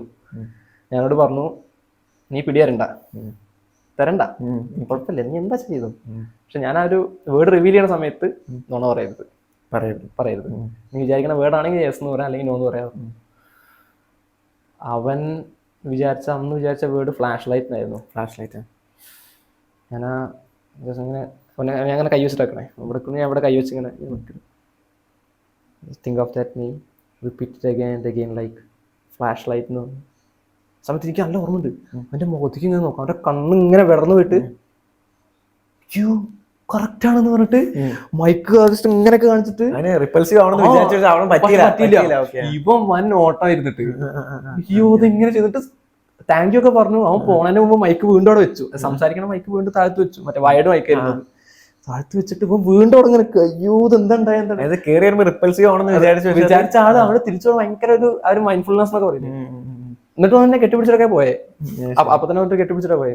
അപ്പൊ എന്തായി, ക്രൗഡ് വീണ്ടും ഓപ്പോസിറ്റ് നമുക്കായി, തിരിച്ചിങ്ങോട്ടേക്ക് വന്ന്.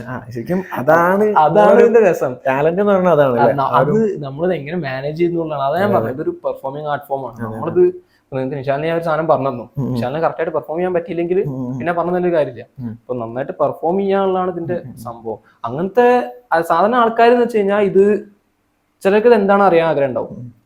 അങ്ങനത്തെ ആൾക്കാരെ സ്റ്റേജിൽ വരിക, രണ്ടത് എക്സ്പീരിയൻസ് ചെയ്യാൻ ആഗ്രഹമുള്ളവർ, മൂന്നത് പൊളിക്കാൻ വരുന്നവർ. അപ്പൊ എന്താണെന്ന് അറിയാൻ ആഗ്രഹമുള്ള ആൾക്കാരും എക്സ്പീരിയൻസ് ചെയ്യാൻ വരുന്ന ആൾക്കാരും അധികം പൊളിക്കില്ല. രണ്ടാമത് പറഞ്ഞ ആൾക്കാർ എന്തായാലും പൊളിക്കില്ല. അതായത് എക്സ്പീരിയൻസ് ചെയ്യാൻ വരുന്ന ആൾക്കാർ കുറച്ചും കൂടി ഇൻട്രസ്റ്റിംഗ്, മൂന്നാമത്തെ ചലഞ്ചിങ് ആണ്. അപ്പൊ ഓരോ ആൾക്കാർ ഓരോ ടൈപ്പ് ചലഞ്ച് ആയിരിക്കും. അപ്പൊ അവൻ വന്നത് ഒരു ടൈപ്പ് ചലഞ്ച്. ഇപ്പോ മറ്റേ കോളേജിലൊക്കെ ചെയ്യുന്ന സമയത്ത് എന്താ ഇന്നടി ചെയ്താന്ന് പറഞ്ഞിട്ട് കുറച്ചൊരു റഫായിട്ട് ആൾ ഇരിക്കുമ്പോൾ അത് വേറെ ചലഞ്ച്.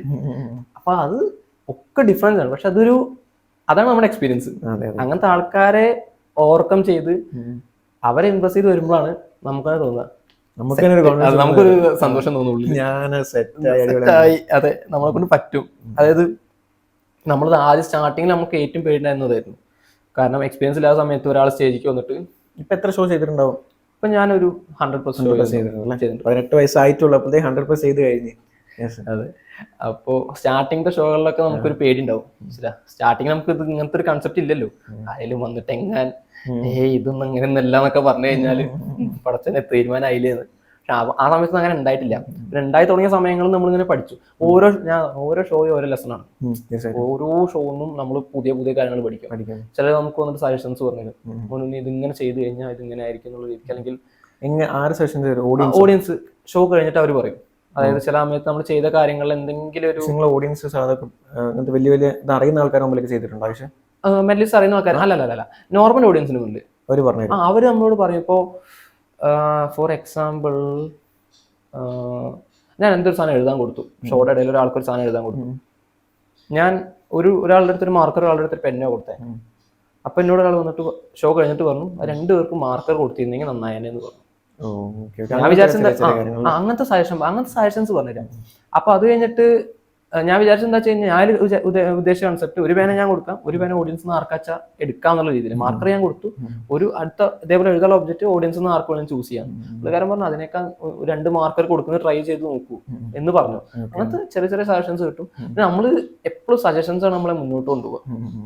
വിശാലോട് ഞാൻ ആ കാര്യത്തിൽ എനിക്ക് നല്ല കോൺഫിഡൻസ് ഉണ്ട്. ഒരാൾ നമ്മളോട് ഒരു സജഷൻ പറഞ്ഞു കഴിയുമ്പോൾ നമ്മൾ എടുക്കുന്ന 100% ഉറപ്പുണ്ട്. ഇപ്പൊ എന്റെ കൂടെ ഇപ്പൊ ഇല്ല അബേട്ടുണ്ട്. അബേട്ടൻ കണ്ണൂരാണ് വീട്. അപ്പൊ എന്റെ 3rd ഇയർ ആയിരുന്നു. അപ്പൊ അബേട്ടൻ്റെ കൂടെ ഇടയ്ക്ക് ഷോക്കൊക്കെ വരും, നമ്മുടെ കൂടെ വരും. അപ്പൊ അബേട്ടനാണ് ഒരു ഷോ കഴിഞ്ഞിട്ട് എന്നോട് പറഞ്ഞത്. ഒരു ഷോ പറഞ്ഞു കഴിഞ്ഞാൽ ഫസ്റ്റത്തെ ഷോ കഴിഞ്ഞിട്ട് ഒരു കോളേജ് ഷോ കഴിഞ്ഞിട്ട് ഞാൻ ഒരു ബ്രേക്ക് എടുത്തിട്ട് വീണ്ടും ഒരു ഷോ ചെയ്തു. ആ സമയത്ത് അബേട്ടൻ എന്നോട് പറഞ്ഞു, പക്ഷേ ഇത് എന്താണെന്ന് ഞാൻ പറയുന്നില്ല, നീ ഈ സംഭവം ഇതുപോലെ ചെയ്തു നോക്ക്, അതിങ്ങനെ അങ്ങനെയൊക്കെ ആയിട്ട് ചെയ്തു നോക്ക്, അപ്പൊ നമ്മൾ ഓഡിയൻസിന് ഒന്നും കൂടി ആക്സെപ്റ്റബിൾ ആവുന്നു. ഞാൻ ഓക്കെ അബേട്ട പറഞ്ഞു. അടുത്ത ഷോക്ക് അബേട്ടൻ പറഞ്ഞ കാര്യം ഞാൻ മനസ്സിൽ വെച്ചിട്ട് ചെയ്തു. അത് അബേട്ടൻ അങ്ങനെ പറഞ്ഞിട്ടുണ്ടല്ലോ അതിങ്ങനെ ചെയ്യാം. സത്യം തമാശക്ക് പറയില്ല, ആൾക്കാരുടെ റിയാക്ഷൻ ഡബിൾ ആയിരുന്നു. അപ്പൊ അങ്ങനത്തെ സജഷൻസ്, നല്ല സജഷൻസ് എടുത്തു കഴിഞ്ഞാൽ ഉണ്ടാവും. നല്ലതാണ്. ഓക്കെ. അപ്പോൾ ഇതിനൊരു സൈക്കോളജി കാര്യങ്ങളൊക്കെ ഇൻക്ലൂഡ് ആയിട്ടുള്ള ഒരു സംഭവം, ആർട്ട് ഫോം ആണെന്ന് പറഞ്ഞു. ഇപ്പൊ മൈൻഡ് റീഡിംഗ് ഉണ്ട്. ഇപ്പൊ ഞാൻ മനസ്സിൽ വിചാരിക്കുന്ന വായിക്കുന്നതിന്റെ ഒരു സ്റ്റാർട്ടിങ് ആണെന്ന കാഴ്ച നേരത്തെ പറഞ്ഞേ. അതായത് ഇപ്പൊ മനസ്സിലുള്ള വായിക്കാന്ന് പറഞ്ഞു, അതിന്റെ പ്രൈവസിയാണ്. ഓക്കെ, എന്റെ മനസ്സിലുള്ള സംഭവം എന്ന് പറയുന്നത് എന്റെ പ്രൈവസിയാണ്. അപ്പൊ അത് വായിക്കാന്ന് പറഞ്ഞത് എന്റെ പെർമിഷനോട് ആവശ്യം വായിക്കാൻ പറ്റുള്ളൂ അല്ലേ? അതായത് ഞാൻ എന്തെങ്കിലും ഒന്ന് വായിക്കാനോ ജസ്റ്റ് എന്നെ കാണുമ്പോഴത്തേക്ക് എന്റെ മൊത്തം ഉള്ളിലുള്ളത് വായിക്കാൻ പറ്റില്ലല്ലോ. അങ്ങനെ സാധനം പറ്റില്ല. അപ്പൊ ഇതിന് എന്തെങ്കിലും ബൗണ്ടറീസ് ഉണ്ടോ? അതായത് നിങ്ങളെ ഈ ഒരു മെന്റലിസം അല്ലെങ്കിൽ സൈക്കോളജി ആയിക്കോട്ടെ, സൈക്കോളജിയിൽ ആയാൽ പോലും ഒരു മനുഷ്യന്റെ അകത്തുനിന്ന് വായിക്കാൻ പറ്റുന്ന ബൗണ്ടറീസ് ഉണ്ട്. ബൗണ്ടറീസ് ഉദ്ദേശിക്കുന്നത് നിങ്ങൾക്ക് മാക്സിമം വായിക്കാം, എന്നാലും അത് വായിച്ചെടുക്കാൻ വേണ്ടി ശ്രമിക്കരുത്, അല്ലെങ്കിൽ അതിന്റെ അപ്പുറത്തേക്ക് പോയാൽ അത് കേസാണ്, അങ്ങനെ എന്തെങ്കിലും സംഭവത്തില്ല. വിഷയമില്ല. അതായത് ഒരിക്കലും നമ്മൾ ഒരാളെ കാണും, നിങ്ങളൊന്ന് സിമ്പിൾ ആയിട്ട് ചിന്തിച്ചു നോക്കൂ. ഇപ്പൊ നിശാലിനെ ഞാൻ കാണുന്നു, നിശാലിനെ ഞാൻ കാണുന്ന സമയത്ത് ഇങ്ങനെ നോട്ടം നോക്കി, നിശാലിന്റെ മുഖത്തേക്ക് കണ്ണിക്ക് 2-3 സെക്കൻഡ് നോക്കിയിട്ട് ഞാൻ നിശാലിന്റെ ഐപാഡിന്റെ പാസ്കോഡ്, മാക്കിന്റെ പാസ്കോഡ്, ATM പാസ്കോഡ്, അങ്ങനത്തെ കുറച്ച് പ്രൈവറ്റ് സാധനങ്ങൾ എടുക്കാൻ പറ്റും. അല്ല അത് പറയട്ടെ, ഇൻ കേസ് ഒരു മറ്റേ വാട്ടവർ റിലേഷൻഷിപ്പ് അങ്ങനെ എന്തെങ്കിലും അതിന്റെ പേര്, മറ്റേ ഉപ്പാരെ വീട്, ഉമ്മയുടെ പേര്, മറ്റേ വീട്ടുകാരെ മൊത്തം പേര്, കുടുംബ ചരിത്രം, അങ്ങനെ മൊത്തം എടുക്കാൻ എനിക്കോ വേറൊരാളൊക്കെ പറ്റിക്കഴിഞ്ഞാൽ അത് ലോകത്തിന് അപകടമല്ലേ? ആണ്, തീർച്ചയായും. അങ്ങനെ പറ്റില്ല. ഏറ്റവും ഈ മെന്റലിസ്റ്റിന്റെ ഏറ്റവും എക്സ്ട്രീം അല്ലെങ്കിൽ സൈക്കോളജി ഏറ്റവും എക്സ്ട്രീം പോയപ്പോൾ അതിന് ഓപ്ഷൻസ് ഇല്ല. അത് ഇത് ജസ്റ്റ് ഒരു നോർമൽ തോട്ട്സ് റീഡ് ചെയ്യുന്ന അല്ലെങ്കിൽ നിങ്ങളെ മനസ്സൊരാൾക്ക് വായിക്കാൻ സാധിച്ചാൽ എങ്ങനെ ഉണ്ടാകുമെന്ന് നമ്മൾ കൺവേ ചെയ്യുന്ന ടൈപ്പില് വരുന്ന ഒരു സംഭവമാണ്. അതിൽ നമ്മൾ ഒരുപാട് കാര്യങ്ങൾ യൂസ് ചെയ്യും. ഈ പറഞ്ഞ പോലെ മാജിക് ആണെങ്കിലും സൈക്കോളജി ആണെങ്കിലും അങ്ങനെ ടെക്നോളജി അങ്ങനത്തെ ഒരുപാട് കാര്യങ്ങൾ ഉപയോഗിച്ച് ഒരു പ്യൂർലി ഫോർ എന്റർടൈൻമെന്റ് പർപ്പസ് 1 മണിക്കൂർ നമ്മുടെ ഷോ കണ്ടു കഴിഞ്ഞാൽ ആൾക്കാർക്ക് ജസ്റ്റ് ഒന്ന് ചിരിക്കുക, ഒരുപാട് നേരം ചിരിക്കുക, ഒരുപാട് നേരം ഇതിങ്ങനെയുള്ള രീതിയിൽ ആൾക്കാർ ഇരിക്കുക എന്നുള്ളതൊക്കെയാണ് ഇതിന്റെ പരമായ ലക്ഷ്യം എന്ന് പറയുന്നത്. പിന്നെ സൈക്കോളജി പറഞ്ഞ പോലെ ഈ ബിഹേവിയർ സൈക്കോളജി ഒക്കെ പഠിച്ചു കഴിഞ്ഞാൽ ഈ നോണ പറയുന്നത്, ഞാനിപ്പോൾ പഠിച്ചുകൊണ്ടിരിക്കുന്ന സംഭവം അല്ലെങ്കിൽ പേഴ്സണൽ ഒരു ഇൻട്രസ്റ്റ് കൊണ്ട് പഠിച്ചുകൊണ്ടിരിക്കുന്ന സാധനം ലൈ ഡിറ്റക്ഷൻ ആണ്. അത് ശരിക്കും പോസിബിൾ. ഈ മറ്റേ നമ്മുടെ സിനിമയിലൊക്കെ ആണല്ലേ കുറച്ച് സാധനങ്ങളൊക്കെ മേത്ത് വെച്ചിട്ട് അതെങ്ങനെ ശരിക്കും നമ്മളെ പൾസ് നോക്കിയിട്ടാണോ? അത് വേറെ ലൈ ഡിറ്റക്ഷൻ. അത് മറ്റേ മരുന്ന് ഇൻജെക്ട് ചെയ്തിട്ടൊക്കെ ആ ടൈപ്പ് അല്ലേ. അതല്ലാതെ ബോഡി ലാംഗ്വേജ് എന്ന് വരുന്ന ഒരു ലൈ ഡിറ്റക്ഷൻ സംഭവമുണ്ട്. സബ് കോൺഷ്യസ്ലി ഒരാൾ നോണ പറയുകയാണെങ്കിൽ, നിശാൽ വന്ന് വരാൻ വൈകി, ഞാൻ 9 മണിക്ക് അവിടെ വന്നു, നിശാലിനെ പിക്ക് ചെയ്യാൻ വരുന്ന 9:30 വിചാരിക്കുക. നിശാൽ വരാൻ വൈകി, എന്താ നിശാലെ വരാൻ വൈകി എന്ന് ചോദിച്ചു കഴിഞ്ഞാൽ ചില പറയണം, എടാ അത് പെട്ടെന്ന് എനിക്കൊന്ന് കടയിൽ പോകേണ്ടി വന്നു. അത് ചെയ്യണം. ഇത് ചെയ്യണ സമയത്ത് ചിലപ്പോൾ നിശാല് കടയിൽ പോയിട്ടുണ്ടാവാം, ചിലപ്പോൾ നുണ പറഞ്ഞായിരിക്കാം. അപ്പൊ നുണ പറയുകയാണെങ്കിൽ മുഖത്ത് വരുന്ന, ശരീരത്തിൽ വരുന്ന കുറച്ച് മാറ്റങ്ങൾ, നമ്മൾ പോലെ അറിയാതെ വരുന്ന മാറ്റങ്ങളുണ്ട്. ചെറിയ ചെറിയ മൂവ്മെന്റ്സ് ചെറിയ ചെറിയ കണ്ണിന്റെ മൂവ്മെന്റ്സ്, അതില് ലിപ്സ് മൂവ്മെന്റ്സ്, മറ്റേ ടങ് മൂവ്മെന്റ്സ്, കയ്യിന്റെ കാലിന്റെ ഒക്കെ മൂവ്മെന്റ്സ് ഉണ്ട്. അതൊന്നും നമുക്ക് അങ്ങോട്ട് ഒരു നിഗമനത്തിലേക്ക് എത്തിക്കാൻ പറ്റും. പക്ഷെ വലിയൊരു ആഴക്കടലാണ്, കുറെ ഡെപ്ത് ആയിട്ടുണ്ട്. മെന്റലിസം ഭയങ്കര ഡെപ്ത് ആയിട്ട് ഇൻഡെപ്ത് ആയിട്ട് പോയി കഴിഞ്ഞാൽ വളരെ നൈസ് ആയിട്ടുള്ള കാര്യങ്ങൾ ചെയ്യാൻ പറ്റും. സൈക്കോളജി മാത്രം, മാജിക് മാത്രം, ഇതെല്ലാം കൂടി ഇൻക്ലൂഡ് ആയിട്ടുള്ള അത് എങ്ങനെ പുതിയ കൺസെപ്റ്റുകൾ അതിൽ കണ്ടുപിടിക്കുന്നു, ഇന്നോവേറ്റീവ് ആയിട്ട് എന്ത് കൊണ്ടുവരുന്നു എന്നാണ് എന്റെ കഴിവ്. കാരണം അതിനാണ് ഞാൻ ശരിക്കും ശ്രമിക്കേണ്ടത്. ഒരുപാട് ആൾക്കാർ ചെയ്യുന്ന കോപ്പി അടിക്കാണ്ട് ഞാൻ എന്റെ ആയിട്ടുള്ള രീതിയിൽ, എന്റെ ഇന്നോവേറ്റീവ് ആയിട്ടുള്ള രീതിയിൽ ഞാൻ അതിൽ എന്ത് കൊണ്ടുവരാൻ ശ്രമിക്കുന്നു. അവിടെയാണ് നമ്മൾ വർക്ക് ചെയ്യുക. പിന്നെ മെന്റലിസം കൊണ്ട് എനിക്കുണ്ടായ ഗുണമെന്ന് വെച്ച് കഴിഞ്ഞാൽ നമുക്ക് ഒബ്സർവേഷൻ കൂടും, നന്നായിട്ട് കൂടും. എനിക്കൊക്കെ വെച്ച് കഴിഞ്ഞാൽ അത് അത്ര നല്ലതായി തോന്നുന്നുണ്ടോ? എനിക്ക് നന്നായിട്ട് തോന്നിയിട്ടുണ്ട്. അതായത് ചില സമയങ്ങളിൽ എല്ലാം കാണുമ്പോൾ നമ്മൾ ആ ഒരു കണ്ണിലേ കാണുള്ളൂ. അടുത്തൊരു ക്വസ്റ്റ്യൻ, അതായത് ആയുഷ് ഈ അടുത്താണ് മെന്റലിസം, അതിൽ 2 വർഷമായിട്ടാണ് മെന്റലിസം എടുത്തിട്ടുള്ളത്. ആയുഷിന് പേഴ്സണലി ഈ ഒരു മെന്റലിസം എടുത്തതിനെ കൊണ്ട് ചലഞ്ചിങ് ആയിട്ട് തോന്നുന്നെങ്കിലും ഉണ്ടോ? അല്ലെങ്കിൽ ഈ ഒരു മെന്റലിസം കാരണം വലിയ ഒരു ബുദ്ധിമുട്ട് ആയുഷ് എന്തായാലും ഒരു കുട്ടീനെ സെറ്റ് ആവുന്ന പറഞ്ഞാൽ കുറച്ച് ബുദ്ധിമുട്ടായിരിക്കും. അപ്പൊ ആയുഷ് വേണ്ടി പറഞ്ഞു, കാരണം ഒരു പ്രശ്നം ഉണ്ടോ, പക്ഷെ നമ്മളെ ഓപ്പോസിറ്റ് ആക്കുന്ന ഒരു തോന്നലുണ്ടോ, ഇതിന്റെ ഉള്ളിലൊക്കെ വായിച്ചിട്ട് എനിക്ക് വേണ്ട പ്രശ്നം തോന്നുന്നുണ്ടോ? അങ്ങനെ ഒരു ഒന്ന് കോമഡി പറഞ്ഞു. എന്നാലും ആയുഷിന് ലൈഫിൽ എങ്ങനെ എന്ത് എക്സ്പീരിയൻസ് ചെയ്തിട്ടുണ്ടോ ഈ ഒരു മെന്റലിസം കാരണം ഒരു ചലഞ്ച് ഉണ്ടാവുക അല്ലെങ്കിൽ ഒരു ബുദ്ധിമുട്ട് ഉണ്ടാവുക? കാരണം അല്ലാത്തൊരു ചില സംഭവം ഉണ്ടായിട്ട് ഞങ്ങളുടെ കോളേജില് ഞാൻ കാര്യം പറഞ്ഞപ്പോ ശരിക്കും മറ്റേ BBA എക്സാം നടക്കുക. അപ്പോൾ സെക്കൻഡ് ഇയേഴ്സിന് എനിക്ക് 4th സെം ആയിരുന്നു തോന്നുന്നു. അപ്പൊ ഞാൻ നടക്കുക, നമ്മളന്ന് ക്ലാസ്സില്ലല്ലോ, എക്സാം നടക്കൊണ്ട് എക്സാം ഹോളായതുകൊണ്ട് നമുക്ക് ക്ലാസ്സില്ലല്ലോ. പിള്ളേന്ന് അവസാനം എനിക്ക് ഇങ്ങനെ വായിച്ചുകൊണ്ടിരിക്കുക, പഠിക്കുക, അത് പഠിച്ചെത്തണില്ല. ഞാൻ പോയിട്ട് അവിടെ ബുക്ക് നോക്കട്ടെ പറഞ്ഞു. നമുക്കത് അറിയില്ല, ഞാൻ ഹ്യൂമാനിറ്റീസാണ് പഠിച്ചേക്ക്, കോമേഴ്സ്. അമ്മ MBA ആണെങ്കിലും എനിക്കിതിനെ പറ്റിയൊന്നും അറിയില്ല. ഞാൻ എടുത്തു വെച്ചിട്ട് ഇത് എസ്സേ വരട്ടോ പറഞ്ഞു.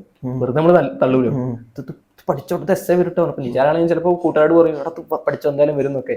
ഞാനും അതേപോലെ പറഞ്ഞതാ, കഷ്ടാലത്തിന് എസ്സേ വരും ചെയ്ത് വന്നു. ഇവര് അതാ മെന്റലിസ്റ്റ് പറഞ്ഞു എസ്സേ വന്നു. ഓ അങ്ങനെ. അയ്യോ നിക്ക് ഞാൻ പറഞ്ഞാലും പറഞ്ഞെങ്കിൽ എസ്സേ വരില്ലേ, ഇവരോട് പറഞ്ഞിട്ട് മനസ്സിലാവണം. ഇവരാണ് പഠിക്കാത്ത പോർഷൻ ആയിരുന്നു, ഇവരെല്ലാരും മുന്നേ തല്ല വരുന്നു. അങ്ങനത്തെ വിഷയം ഉണ്ടായിരുന്നു. പിന്നെ ഈ പറഞ്ഞതില് മറ്റേ ആൾക്കാരെ ഒബ്സർവ് ചെയ്യണ കാര്യം പറഞ്ഞല്ലോ, പിന്നെ അത് ശരിയാണ്. നമ്മൾ ആ ഒരു സംശയത്തിന്റെ കണ്ണോട് ഇപ്പൊ ഈ മെന്റലിസത്തിന്റെ അപ്പുറത്തേക്ക് ഈ ലൈ ഡിറ്റക്ഷൻ പഠിച്ചപ്പോൾ നമുക്ക് അതിന് ശരിക്കും വേണ്ടത് ഒരുപാട് കേസുകളാണ്. ലൈ ഡിറ്റക്ഷൻ നമ്മൾ മാസ്റ്റർ ചെയ്യാൻ വേണ്ടിയിട്ട് നമുക്ക് ഒരുപാട് ഇപ്പൊ ഇതിൽ സ്റ്റേജ് ഷോസ് ചെയ്തിട്ട് എക്സ്പീരിയൻസ് ആവണമെന്ന് പറഞ്ഞില്ലേ മെന്റലിസത്തില്. ഈ ലൈ ഡിറ്റക്ഷന്റെ കാര്യത്തിൽ എനിക്ക് പേഴ്സണലി ഫീൽ ചെയ്ത് ഒരുപാട് ആൾക്കാരെ ഫേസ് ചെയ്ത് കഴിഞ്ഞാൽ മാത്രമേ നമുക്ക് അതിന്റെ ഒരു ഇതിലേക്ക് എത്താൻ പറ്റുള്ളൂ. അപ്പോൾ 2 പേര് സംസാരിച്ചുകൊണ്ടിരിക്കുകയാണ്, നമ്മളെ ഫ്രണ്ട്സ് തന്നെ സംസാരിച്ചുകൊണ്ടിരിക്കുകയാണെങ്കിൽ നമ്മളിങ്ങനെ ഒബ്സർവ് ചെയ്യും. അതങ്ങനെ പറഞ്ഞപ്പോൾ അതെങ്ങനെ ആ പറഞ്ഞ നോണയല്ലേ നമ്മൾ ചിന്തിക്കും, നോണയാണല്ലേ, അത് നമ്മുടെ ഉള്ളിലുണ്ടാവും. കുറച്ച് കാലം കഴിഞ്ഞാൽ ചിലപ്പോൾ ആ നോണ റിവീൽ ആയിട്ടുണ്ടാവും കേട്ടോ. കാരണം അത് അവളൊന്ന് പറഞ്ഞ നോണയാണെന്നുള്ളത് റിവീൽ ആവുന്ന രീതിക്ക് എത്തിയിട്ടുണ്ടാവും. അപ്പൊ നമ്മൾ വിചാരിക്കും ഓക്കെ നമ്മുടെ അന്നത്തെ ഇൻറ്റ്യൂഷൻ കറക്റ്റ് ആയിരുന്നു. അങ്ങനത്തെ സംഭവത്തിലേക്ക് അങ്ങനത്തെ ഒരുപാട് സംഭവം വന്നിട്ടുണ്ട്. പ്ലസ് എനിക്ക് എന്ന് വെച്ച് കഴിഞ്ഞാൽ അത് കഴിഞ്ഞിട്ടാണ് എന്റെ +2 എക്സാം ഉണ്ടായത്. ഈ മെന്റലിസം പഠിച്ചുകൊണ്ടിരിക്കുന്ന സമയത്താണ് +2 എക്സാം ഉണ്ടായത്. പേഴ്സണലി എന്റെ +2 നന്നായിട്ട് ഹെൽപ്പ് ചെയ്തിട്ടുണ്ട് മെന്റലിസം പഠിക്കാനുള്ള കാര്യത്തിൽ.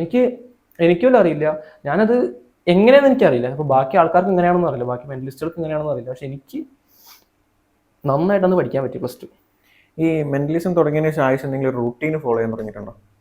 റൂട്ടീൻ ആദ്യം ഉണ്ടായിരുന്നു. ഈ ഒരു ആദ്യം മീൻസ് ഈ ഒരു കുറച്ച് അടുത്ത് വരെ ഉണ്ടായിരുന്നു. ഈ ഷോ ബിൽഡിംഗ് ഉണ്ടായിരുന്നു, എന്റെ പുതിയൊരു ഷോ എങ്ങനെയൊക്കെ ഇന്നോവേറ്റ് കൊണ്ടുവരാന്നുള്ളത്. അപ്പൊ അതിന്റെ പ്ലോട്ടിങ്ങിനൊക്കെ ആയിട്ട് എന്തായാലും ഒരു ദിവസം എത്ര നേരം ഇരിക്കും, അല്ലെങ്കിൽ ഇപ്പോൾ ക്ലാസ് ഇല്ലാത്ത ദിവസമാണെങ്കിൽ ക്ലാസ് ഇല്ലാത്ത സമയത്ത് ഇത്ര സമയം നമ്മൾ ഇതിന് വേണ്ടിയിട്ട് ചെലവഴിച്ചിരിക്കും, അല്ലെങ്കിൽ പുതിയ സാധനം ഇന്നോവേറ്റീവ് ആയിട്ട് കണ്ടുപിടിക്കാൻ ഇത്ര സമയം ഇരിക്കുന്നുള്ളത്. അങ്ങനത്തെ റുട്ടീനായിട്ട് ഫോളോ ചെയ്തിരുന്നു. അതല്ലാണ്ടില്ല. പിന്നെ നമ്മള് എല്ലാരും പറയും കണ്ണാടിയുടെ മുന്നിൽ നിന്നിട്ട് മറ്റേ സംസാരിച്ചു കഴിഞ്ഞാലും മറ്റേ ആക്ഷൻ കാണിച്ചു കഴിഞ്ഞാൽ നമുക്ക് സ്റ്റേജ് ഫിയർ മാറുന്നു. എനിക്ക് തോന്നിയിട്ടില്ല സ്റ്റേജ് ഫിയർ. ഞാൻ പേഴ്സണലി പറയുകയാണെങ്കിൽ സത്യം പറഞ്ഞാൽ ഞാൻ ടീച്ചിങ്ങിലേക്ക് വരാനുള്ള കാരണം എന്താ പറയുക, അതായത് ഞാനിവിടെ JC അക്കാഡമിയിലാണ് വർക്ക് ചെയ്യുന്നപ്പോൾ. അപ്പൊ അവിടെ കയറിയ സമയത്ത് ഞാൻ അവിടെ ഒരു 4 മണിക്കൂർ ടെലികോളിംഗ് സ്റ്റാഫ് ആയിട്ട് ഞാൻ കയറിയത്. ഇപ്പൊ കറന്റ് അവിടുത്തെ HR മാനേജറാണ്. അപ്പൊ അവിടെ 4 മണിക്കൂർ ടെലികോളിംഗ് സ്റ്റാഫ് ആയിട്ട് കയറിയത്. അങ്ങനെ കയറി പിന്നെ ഞാൻ അവിടെ നിന്ന് 8 hours മാറി ടെലികോഡിംഗ് മാറി ഞാൻ അക്കാഡമിക്സിലേക്ക് എത്തി. അക്കാഡമിക്സിലേക്ക് എത്തിയതിനു ശേഷം എനിക്ക് അപ്പം പറഞ്ഞു ഞാൻ ഒരു ഇൻട്രോവേർട്ട് ആയിട്ടുള്ള ഒരാളാണ്. അതായത് എക്സ്ട്രീം എന്നൊക്കെ പറഞ്ഞാൽ ഒരു എക്സാമ്പിൾ പറഞ്ഞാൽ ഇപ്പൊ ഇതൊരു ഗ്രൗണ്ടാണെന്ന് വിചാരിക്കാം. ഈ ഗ്രൗണ്ടിൽ ഇവിടെ കുറച്ച് ഗേൾസ് നിൽക്കുന്നുണ്ട്. ഓക്കെ, ഒരു 5-6 ഗേൾസ് കുറച്ച് എല്ലാവരും അങ്ങനെ കൂടിയിട്ടുണ്ട്. ഇവിടെ ഞാനുള്ളത്, എനിക്ക് ഇവിടേക്ക് എത്തണം. ഞാൻ ഇങ്ങനെ വന്നിട്ട് ഇങ്ങനെ പോകും. എനിക്ക് ഇവരുടെ അടുത്ത് കൂടി പോകുമ്പോൾ എങ്ങനെ നിൽക്കണം, ബോഡി ചിരിക്കണം, അതാക്കണം എനിക്കറിയില്ല. ആ ഒരു ലെവലിൽ എക്സ്ട്രീം ഇൻട്രോവേർട്ട് ആയിട്ടുള്ള ആളാണ്. പക്ഷെ ഇതൊക്കെ മാറ്റണം നല്ല ആഗ്രഹമുണ്ട്. ഇത് മാറ്റാൻ ഞാൻ ആഴ്ച പറഞ്ഞാൽ കണ്ണാടിന് മുന്നിട്ട് പറഞ്ഞിട്ട് കാര്യമില്ല. ഇത് നമ്മളെ ആൾക്കാരിലേക്ക് അടങ്ങിച്ചത്. അങ്ങനെ ഞാൻ ഇനീഷ്യലി പോയിട്ടുണ്ടാക്കി അവിടുത്തെ ഒരു ബാച്ചിൽ കയറി. അന്നും ഞാൻ പുസ്തകങ്ങൾ വായിക്കും. ഞാൻ ജസ്റ്റ് ഉണ്ടാക്കി, ഞാൻ വായിച്ചൊരു പുസ്തകം കൊണ്ട് റിവ്യൂ ചെയ്തു. ഞാൻ ഇന്നൊരു പുസ്തകം വായിച്ചതിനെ പറ്റി പറഞ്ഞു. അന്ന് ഭയങ്കര വിറക്കലും കാര്യങ്ങളൊക്കെ ഉണ്ടെന്നുണ്ടെങ്കിലും അവിടെ ഞാൻ മാറി. അതാണ് ഇനീഷ്യൽ സ്റ്റെപ്പ് എടുക്കാൻ. അതെ, അപ്പൊ ആ ഒരു സ്റ്റെപ്പ് എടുത്തതിന് ശേഷമാണ് പിന്നെ എനിക്ക് ഞങ്ങൾ സംസാരിച്ച് എനിക്ക് സംസാരിക്കാൻ ഒരു കഴിവുണ്ട്, അല്ലെങ്കിൽ കുട്ടികളുടെ ഇടയിൽ നിൽക്കാനുള്ള ഒരു കഴിവുണ്ടെന്ന് മനസ്സിലാക്കിയതിനു ശേഷമാണ് ഞാൻ എന്താക്കിയത്, ഒരു സബ്ജക്ട് ഞാൻ ചൂസ് ചെയ്ത് ആ സബ്ജക്റ്റിൽ കൂടുതൽ പഠിക്കാൻ തുടങ്ങി. അങ്ങനെ ബിസിനസ് എടുത്ത് അങ്ങനെ പഠിപ്പിക്കാൻ തുടങ്ങിയിട്ടാണ് ഇപ്പോൾ ഒരു ടീച്ചിങ് എന്നുള്ള ലെവലിലേക്ക് എത്തിയിട്ടുള്ളത്. ഇനീഷ്യൽ ഞാൻ അത്രയും ഇൻട്രോവേർട്ട് ആയിട്ട് ഒരാളോട് സംസാരിക്കാൻ പറ്റാത്ത ഒരാൾ ഇന്ന് എനിക്കൊരു 80 കുട്ടികളുടെ ഒരു ക്ലാസ് കിട്ടിയാൽ ആ 80 കുട്ടികളെ മൊത്തം ക്രൗഡ് കയ്യിലെടുക്കാനുള്ള ഒരു കോൺഫിഡൻസ് എത്തിയിട്ടുണ്ട്. അതിലേക്ക് എത്തുക എന്ന് പറഞ്ഞാൽ നമ്മൾ ഇനീഷ്യൽ സ്റ്റെപ്പ് ഒറ്റയ്ക്ക് എത്ര ആയാലും. ഇപ്പൊ നമ്മളെ ഈ നീന്തൽ പഠിക്കുന്നത് യൂട്യൂബിൽ നോക്കി പഠിക്കാൻ പറ്റില്ല. അതേപോലെ തന്നെ സ്റ്റേജ് ഫിയർ മാറണമെങ്കിൽ നമ്മൾ ആൾക്കാരെ മുമ്പിൽ പറ്റണം, അല്ലാണ്ട് നമുക്ക് പറ്റൂല. നമുക്കൊരു വണ്ടി വാങ്ങാൻ പറ്റും, പക്ഷെ ഓടിക്കാൻ പഠിച്ചാലേ പറ്റുള്ളൂ. ഇവിടെ വണ്ടി നമുക്ക് വാങ്ങാം, കാറോ ബൈക്കോ എന്താ വാങ്ങാം, പക്ഷെ ഓടിക്കാൻ നമ്മൾ തന്നെ ചെയ്ത് തന്നെ പഠിക്കണ്ടേ. അത് വെറുതെ വീട്ടിൽ നിന്നിട്ട് വീഡിയോ കണ്ടിട്ടോ അല്ലെങ്കിൽ വ്ലോഗ് കണ്ടിട്ടോ കാര്യമില്ലല്ലോ. നമ്മളെന്ത് ചെയ്യണം, നമ്മൾ തന്നെ കാർ എടുത്ത് പഠിക്കും. ചിലമത്ത് ഇടിക്കും, ചിലമത്തിൽ വരച്ചല് വരും, അതൊക്കെ അങ്ങനെയാണ്. അപ്പൊ എന്റെ വിഷയത്തില് എന്നെ ആദ്യമായിട്ടൊരു കോളേജ് ഷോക്ക് വിളിക്കുന്നത് ഫറൂഖ് കോളേജിലാണ്. എന്റെ കൂട്ടുകാരെ ആദ്യത്തിനെ വിളിച്ച്. അപ്പൊ അതിനു മുമ്പ് നാട്ടിൽ 1-2 ചെറിയ പ്രോഗ്രാം ചെയ്തു. കാർഡിലല്ല, മെന്റൽ സൈഡ് തന്നെ ചെയ്തു. അത് കഴിഞ്ഞിട്ട് 2 പ്രോഗ്രാം ചെയ്തു. അപ്പോൾ ഫറൂഖ് കോളേജ് വിളിച്ചപ്പോൾ അതുവരെ നമ്മൾ കാണാത്ത ഓഡിയൻസ്, കുട്ടികൾ എങ്ങനെയാണെന്ന് അറിയില്ല, അക്സെപ്റ്റ് ചെയ്യുമെന്ന് അറിയില്ല. 1 മണിക്കൂർ നമ്മൾ ഹാൻഡിൽ ചെയ്യും വേണം. ഫസ്റ്റ് ഷോ ഒക്കെ നോർമലായിട്ട് ആൾക്കാർ 20 മിനിറ്റ് 25 മിനിറ്റ് ചെയ്തിട്ട് പോകാനുള്ള സാധാരണ ചെയ്യാം. അല്ലെങ്കിൽ 1 മണിക്കൂർ വെച്ച് കഴിഞ്ഞാൽ 1 മണിക്കൂർ നമുക്ക് പ്രധാനമായിട്ട് വേണ്ടത് നമ്മുടെ സ്റ്റാമിനയാണ്. 1 മണിക്കൂർ നമ്മൾ സ്റ്റാർട്ടിങ്ങിൽ നമ്മളിങ്ങനെ ചിരിച്ചിരിക്കുന്നു, ഇറങ്ങുമ്പോൾ നമ്മളിങ്ങനെ ചിരിച്ചിട്ടേ നിൽക്കണം. ഞാൻ അതിൻ്റെ ഇടയിൽ ഡൗൺ ആയി കഴിഞ്ഞ് കഴിഞ്ഞാൽ ആൾക്കാരും ഡൗൺ ആവും. നമ്മുടെ എനർജി ലെവൽ അതേപോലെ നിൽക്കണം. വെള്ളം കുടിക്കാനൊക്കെ പറ്റും, പക്ഷെ അതല്ലാണ്ട് സംഭവം ഉണ്ട്. കുറച്ച് നമുക്ക് തലവനിക്കാൻ തോന്നും. എൻ്റെ ഇടയിൽ കുറച്ച് തലവനിക്കാൻ തോന്നും. അപ്പൊ അങ്ങനെ ഇരിക്കുന്ന സമയത്ത് എന്നോട് വീട്ടിൽ നിന്ന് പറഞ്ഞു, നീ ട്രൈ ചെയ്യും. ആദ്യത്തെ എന്നോട് വീട്ടുകാരെ ഭയങ്കര സപ്പോർട്ടാണ്. വീട്ടുകാരെ സപ്പോർട്ട് വെച്ച് കഴിഞ്ഞാൽ അതാ ഞാൻ പറഞ്ഞു, +2 ഫുൾ A+ വാങ്ങി പറഞ്ഞില്ലേ, നൈസായിട്ട്. പക്ഷെ അതിന്റെ തലേ ദിവസം ഒരു ഷോ എൻക്വയറി വന്നു എനിക്ക്. അതായത് എക്സാമിന്റെ തലേ ദിവസം ഷോ വരുമോ വെച്ചു. അതായത് അത് ഇനി ഫറൂഖ് കോളേജത്തെ പരിപാടി കഴിഞ്ഞിട്ടുള്ള പരിപാടിയായിരുന്നു. ഫറൂഖ് കോളേജത്തെ പ്രോഗ്രാം കഴിഞ്ഞിട്ട് ഒരാഴ്ച കഴിഞ്ഞിട്ടാണ്. അപ്പോഴായിരിക്കണം ഫറൂഖ് കോളേജത്തെ പ്രോഗ്രാമിന്റെ ഒരാഴ്ച കഴിഞ്ഞിട്ട് എക്സാം ആണ്. എന്നിട്ട് തന്നെ ഫറൂഖ് കോളേജിലേക്ക് വിട്ടു ഫസ്റ്റ് വരെ. അത് എന്നിട്ട് എക്സാമിന്റെ തലേ ദിവസം, പബ്ലിക് എക്സാമിന്റെ തലേ ദിവസം ഒരു ഷോ എൻക്വയറി വന്നു. ഞാനില്ല, നാളെ എക്സാം ആണ്, എനിക്ക് പഠിക്കേണ്ട വെച്ചു. അപ്പൊ വീട്ടിൽ എന്നോട് പറഞ്ഞു, എക്സാം പോവാണെങ്കിൽ പോട്ടെ. എക്സാം പോവാണെങ്കിൽ പോട്ടെ, എന്തൊക്കെ സപ്ലൈ കിട്ടി അങ്ങനെ സപ്ലൈ ചെയ്ത് നമ്മൾ അല്ല. പിന്നെ നമുക്ക് ഞാൻ പോവാന്ന് പറഞ്ഞു. വീട്ടിൽ സപ്പോർട്ടായാലും പോയി. പക്ഷെ എനിക്ക് അന്ന് പോകുമ്പോൾ എനിക്കൊരു കോൺഫിഡൻസ് ഉണ്ട്, ഇത് ഞാൻ പഠിച്ചിട്ടുണ്ട്. അതായത് മറ്റേ അടുത്ത എക്സാമ്പിൾ ഞാൻ പഠിച്ചിട്ടുണ്ട്. അതെനിക്ക് എത്ര 200-ൽ 198 സംതിങ് എത്ര ആയിരുന്നു ഹിസ്റ്ററി ആയിരുന്നു. അപ്പൊ എന്താ വെച്ച് കഴിഞ്ഞാൽ അത് വീട്ടുകാരെ സപ്പോർട്ട്. വീട്ടുകാർ ചിലപ്പോ നമ്മളോട് പറയണേ വേണ്ട ഈ പോണ്ടാന്ന് പറഞ്ഞു കഴിഞ്ഞാലും ഞാൻ വീട്ടിൽ നിന്ന് പഠിക്കുകയാണെങ്കിൽ എന്റെ മൈൻഡ് എന്തായിരിക്കും, ഞാനിപ്പോ പ്രോഗ്രാമിന് പോയിട്ടുണ്ടെങ്കിൽ എങ്ങനെ ഉണ്ടാവും, ആ ഒരു രീതിയിൽ ഞാൻ അങ്ങനെ ചിന്തിച്ചോണ്ടിരിക്കും. പക്ഷെ എന്നാലും ഒന്ന് പോകാൻ പറ്റിയില്ലല്ലോ. പിന്നെ അതിന്റെ വീഡിയോസ് എന്തെങ്കിലും കാണുമ്പോൾ നമുക്ക് തോന്നും മിസ് ചെയ്തു എന്നൊക്കെ. പക്ഷെ വീട്ടുകാരെ ആ കാര്യത്തില് ഭയങ്കര സപ്പോർട്ട്. അതിപ്പോ ഫിനാൻഷ്യലി ആണെങ്കിലും ഇങ്ങനത്തെ വിഷയങ്ങളാണെങ്കിലും ഒക്കെ എല്ലാവരും സപ്പോർട്ടാണ്. ഭയങ്കര സപ്പോർട്ട്. ഓക്കെ. ഈ ഒരു മെന്റലിസ്റ്റിലേക്ക് വന്നതിന് ശേഷം, അല്ലെങ്കിൽ ഒരു മെന്റലിസ്റ്റ് നമ്മൾ ഒരു കരിയർ ചൂസ് ചെയ്തതിന് ശേഷം ആവശ്യത്തിന്റെ ക്യാരക്ടറിൽ എന്തെങ്കിലും മാറ്റം വന്നിട്ടുണ്ടോ? ക്യാരക്ടർ ഉദ്ദേശിച്ചാൽ നല്ല രീതിയിലുള്ള മാറ്റങ്ങൾ വന്നിട്ടുണ്ടോ? അതായത് ഒരു നോർമൽ ഇപ്പൊ ഒരു 18 വയസ്സായ ഒരു വ്യക്തിന്റെ, അല്ലെങ്കിൽ നാളെ 19 ഓക്കെ 19 എന്ന് പറഞ്ഞാൽ പറയാം, 19 ഓക്കെ. സോ 19 വയസ്സാകുന്ന ഒരു കുട്ടീന്റെ ഉള്ളിലുള്ള കാര്യങ്ങളൊന്നും ആയിരിക്കില്ല ഒരു മെന്റലിസ്റ്റ് എന്നുള്ള ലെവലിൽ ആവശ്യത്തിനകത്തുണ്ടാവുക, അല്ലല്ലോ? അല്ല, അത് എന്നെ കാണുന്ന ആൾക്കാരല്ലേ പറയുന്നത്. കാരണം എനിക്ക് വെച്ച് കഴിഞ്ഞാൽ ഞാൻ പേഴ്സണലി എനിക്ക് അങ്ങനെ ഫീൽ ചെയ്തിട്ടുണ്ട്. എന്നാൽ ഒരു 18-19 വയസ്സായതിന്റെ ഉള്ളിലുള്ള സാധനങ്ങളല്ല ഉള്ളത്. അപ്പൊ ആവശ്യത്തിന് സെൽഫ് തോന്നിയിട്ടുണ്ട്. അതായത് എന്റെ ക്യാരക്ടറിൽ ഒരു ചെറിയൊരു കുട്ടീന്റെ അടുത്ത് ഉണ്ടാകുന്ന ഒരു സംഭവങ്ങളല്ല, അല്ലെങ്കിൽ പുതിയത് എന്തൊക്കെ വന്നിട്ടുണ്ട്, അല്ലെങ്കിൽ ഒരു ചില സന്ദർഭം സിറ്റുവേഷൻസ് എങ്ങനെ ഹാൻഡിൽ ചെയ്യണം, ഇതൊന്നും ഒരാൾ 18-ാം വയസ്സിൽ പഠിക്കുന്നില്ല, കുറച്ച് കഴിയുമ്പോൾ. പക്ഷെ ഇതൊക്കെ ആദ്യം എന്താക്കുകയാണ് പഠിച്ച്, അല്ലെങ്കിൽ അതിനെപ്പറ്റി അറിയാൻ നിൽക്കുകയാണ്.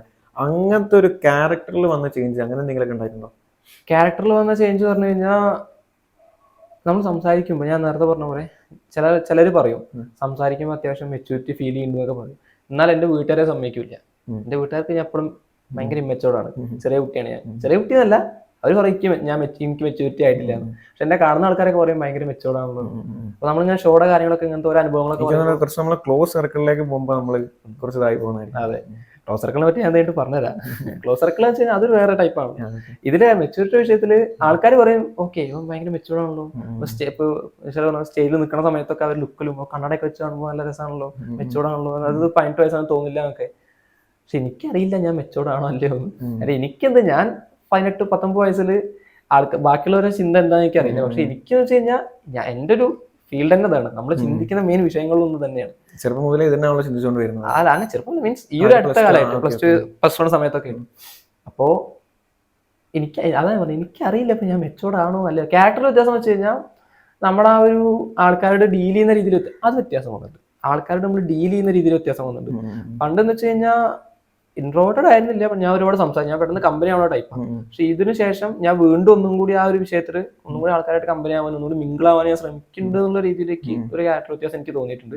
ഞാൻ ഈ പറഞ്ഞ പോലെ തന്നെ നമുക്ക് പണ്ടൊക്കെ ഇങ്ങനെ കുത്തിയിരുന്ന് പഠിക്കേണ്ട സാധനം എനിക്ക് ഈ ഒരു ഇതിൽ അറിയില്ല. ഞാൻ തോന്നുന്നു എനിക്ക് പേഴ്സണലി ഫീൽ ചെയ്യണതാണോ അങ്ങനെ സംഭവം ഉണ്ടോ ഇല്ലയോ എന്ന് പോലും എനിക്കറിയില്ല. പക്ഷെ എനിക്കിത് പഠനത്തിന് നന്നായിട്ട് ബാധിക്കുന്നുണ്ട്. കാരണം ബാധിക്കും മീൻസ് പോസിറ്റീവായിട്ട് ബാധിക്കുന്നുണ്ട്.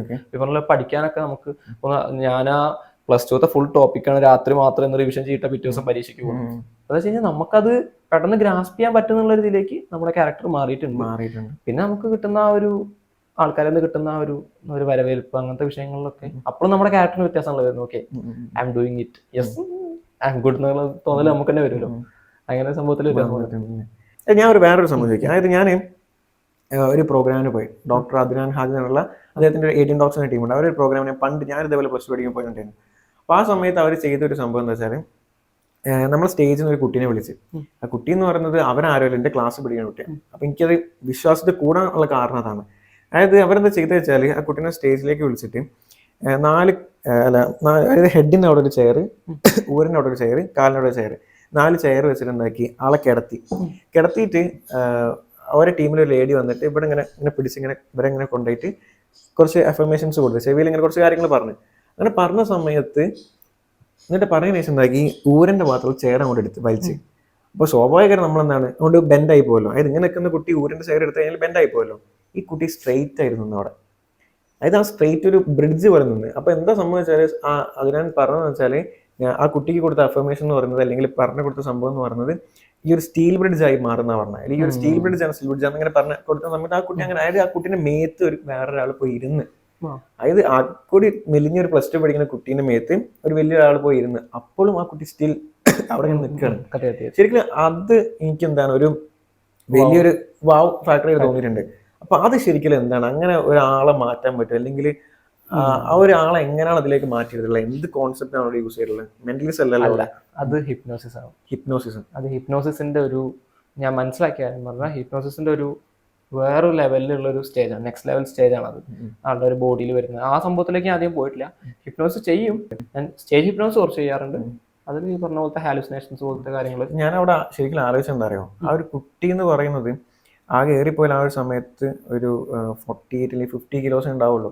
പക്ഷെ ആ ഒരു 50 കിലോ ഉള്ള വ്യക്തി, അല്ലെങ്കിൽ ആ ഒരു കുട്ടി എന്ന് പറയുന്ന ആള് ഏകദേശം ആളെക്കാൾ വെയിറ്റുള്ള ആളെ ആ സ്ട്രെയിറ്റ് അവിടെ കയറ്റി നിർത്തി. അപ്പൊ നമ്മളെ പേഴ്സണലി നമ്മളെ എബിലിറ്റീസ് എത്രത്തോളം ഉണ്ടെന്ന് ഞാൻ ആലോചിക്കുന്നത്. അതായത് നമ്മളെ ലിമിറ്റ് എവിടെ ശരിക്കും വരും, നമ്മളെ മൈൻഡ് ലിമിറ്റ് ചെയ്യാണോ, അല്ലെങ്കിൽ നമുക്ക് ഇത്രയും കഴിവുണ്ടോ ശരിക്കും? അതാ ഒരു സജഷന്റെ പവറാണ്, പവർ ഓഫ് മൈൻഡ് എന്നൊക്കെ പറയില്ലേ, സജഷന്റെ പവറാണ്.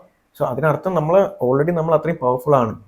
അപ്പൊ നമ്മൾ സബ് കോൺഷ്യസിലേക്ക് ഇറങ്ങി കഴിഞ്ഞാൽ നമുക്ക് അതിലേക്ക് എത്താൻ പറ്റും. അതെ, സബ് കോൺഷ്യസിലേക്ക് ആളെ കൊണ്ടുപോയിട്ട്, ഐ മീൻ ട്രാൻസിലോട്ട് കൊണ്ടുപോയിട്ട്, ട്രാൻസിന് സജഷൻ, ഞാൻ എൻ്റെ ഇതിൽ പറഞ്ഞുതരാം, ട്രാൻസിലോട്ട് പോയിട്ട് സജഷൻ കൊടുക്കുകയാണ് ചെയ്തത്. എന്നിട്ട് വീണ്ടും തിരിച്ചു കൊണ്ടുവന്ന സമയത്ത് മറ്റേ പുള്ളിക്കാരൻ ആ ഒരു ഇതിലേക്ക് എത്തി.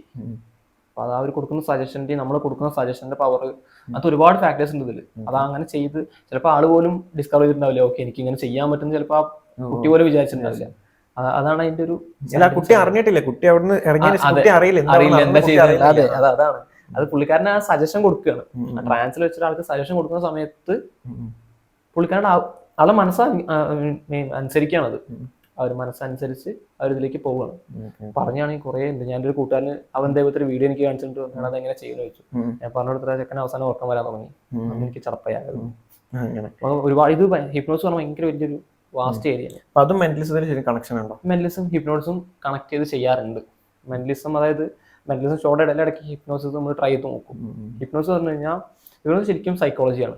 അത് പ്യുവർ ഹിപ്നോതെറാപ്പി എന്നൊക്കെ പറയുന്നത്. അതൊക്കെ ക്യാരക്ടർ റീബിൽഡിങ് അല്ലെങ്കിൽ റീകൺസ്ട്രക്ഷൻ അങ്ങനെ ചെയ്യാൻ പറ്റും.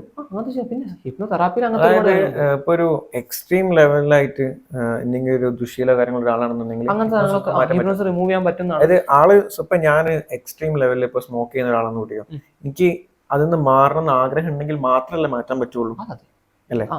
എനിക്ക് ആഗ്രഹം നമ്മളിരിക്കുന്ന ആള് സജസ്റ്റബിൾ ആയിരിക്കണം.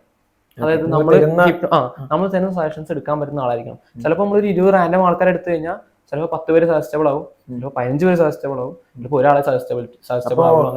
ആയിഷ പറഞ്ഞ നമുക്ക് എന്തൊരു ഇഷ്യൂ ഉണ്ടെങ്കിലും അല്ലെങ്കിൽ എന്ത് പ്രോബ്ലംസ് മെന്റലി ട്രോമകളൊക്കെ മറ്റേ ചൈൽഡ്ഹുഡ് ട്രോമാസ് ഒക്കെ ഉണ്ടല്ലോ, അങ്ങനത്തെ സംഭവങ്ങളൊക്കെ റിമൂവ് ചെയ്യുന്ന ഒഴിവാക്കാൻ പറ്റും. നമ്മുടെ മനസ്സിൽ നിന്ന് അങ്ങനത്തെ ചെറിയ ട്രോമകളൊക്കെ ഒഴിവാക്കാൻ പറ്റും എന്നുള്ളത് ഞാൻ ഒഴിവാക്കാണ്.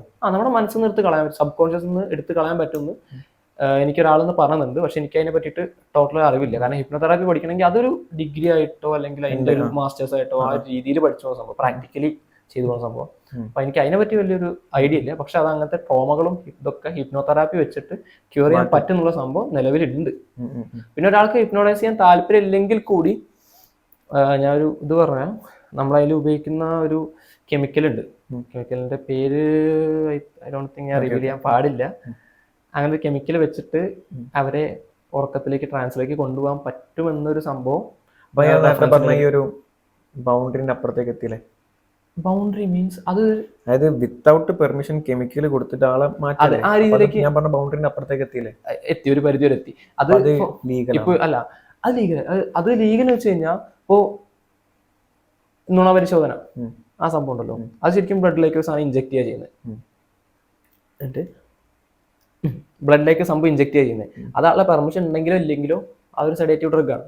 പക്ഷെ ഇത് സെഡേറ്റീവ് ഡ്രഗ് അല്ല, ഇതൊരു സംഭവമാണ്. ഇതിപ്പോ ഒരാള് ഹിപ്നോട്ടൈസ് ചെയ്യാൻ ഇപ്പൊ ചിലപ്പോൾ ഞാൻ മനസ്സിലാക്കിയെടുത്തോളം ഞാൻ സംഭവം ചെയ്ത് യൂസ് ചെയ്തിട്ടില്ല. ഞാൻ അത് ഇത് കഴിഞ്ഞിട്ട് പറഞ്ഞുതരാം. കാരണം എനിക്കത് ആ ടൈപ്പ് നമ്മൾ ഹിപ്നോട്ടൈസ് ആവണ്ടെന്ന് ആഗ്രഹമുള്ള ആൾക്കാരെ നമ്മൾ എന്തിനാ വെറുതെ ചെയ്യുന്നത്. ഇത് ചില ക്ലിനിക്കൽ എക്സ്ട്രീം കേസസിൽ സൈക്കോളജിസ്റ്റുകൾ ഉപയോഗിക്കുന്ന ഒരു ഡ്രഗ് അല്ല, ഒരു കെമിക്കലാണ് എന്നുള്ളത് കേട്ടിട്ടുണ്ട്. യൂസ് ചെയ്ത് നമുക്ക് ചെയ്യാൻ പറ്റും, യൂസ് ചെയ്തിട്ട് ചെയ്യാൻ പറ്റുമെന്നത് ഒരു സൈക്കോളജിസ്റ്റിന്റെ അടുത്ത് പറഞ്ഞിട്ടുണ്ട്. സോ മൈൻഡ് റിലേറ്റഡ് ആയിട്ടുള്ള എന്ത് ഇഷ്യൂസ് ഉണ്ടെങ്കിലും നമുക്കത് മാറ്റാൻ പറ്റും.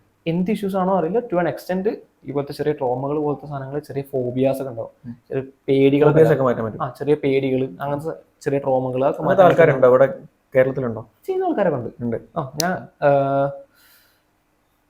ട്രോമയുടെ ആളുടെ പേര് ഞാൻ മറന്നുപോയി. എൻ്റെ ഒരു ഫ്രണ്ട് ചെയ്യുന്ന ആളുണ്ട്. ഓക്കെ, ഞാൻ പണ്ട് ഞാൻ പ്ലസ് ടു പഠിക്കുന്ന സമയത്ത് എൻ്റെ ഒരു ഫ്രണ്ട് ഉണ്ട്.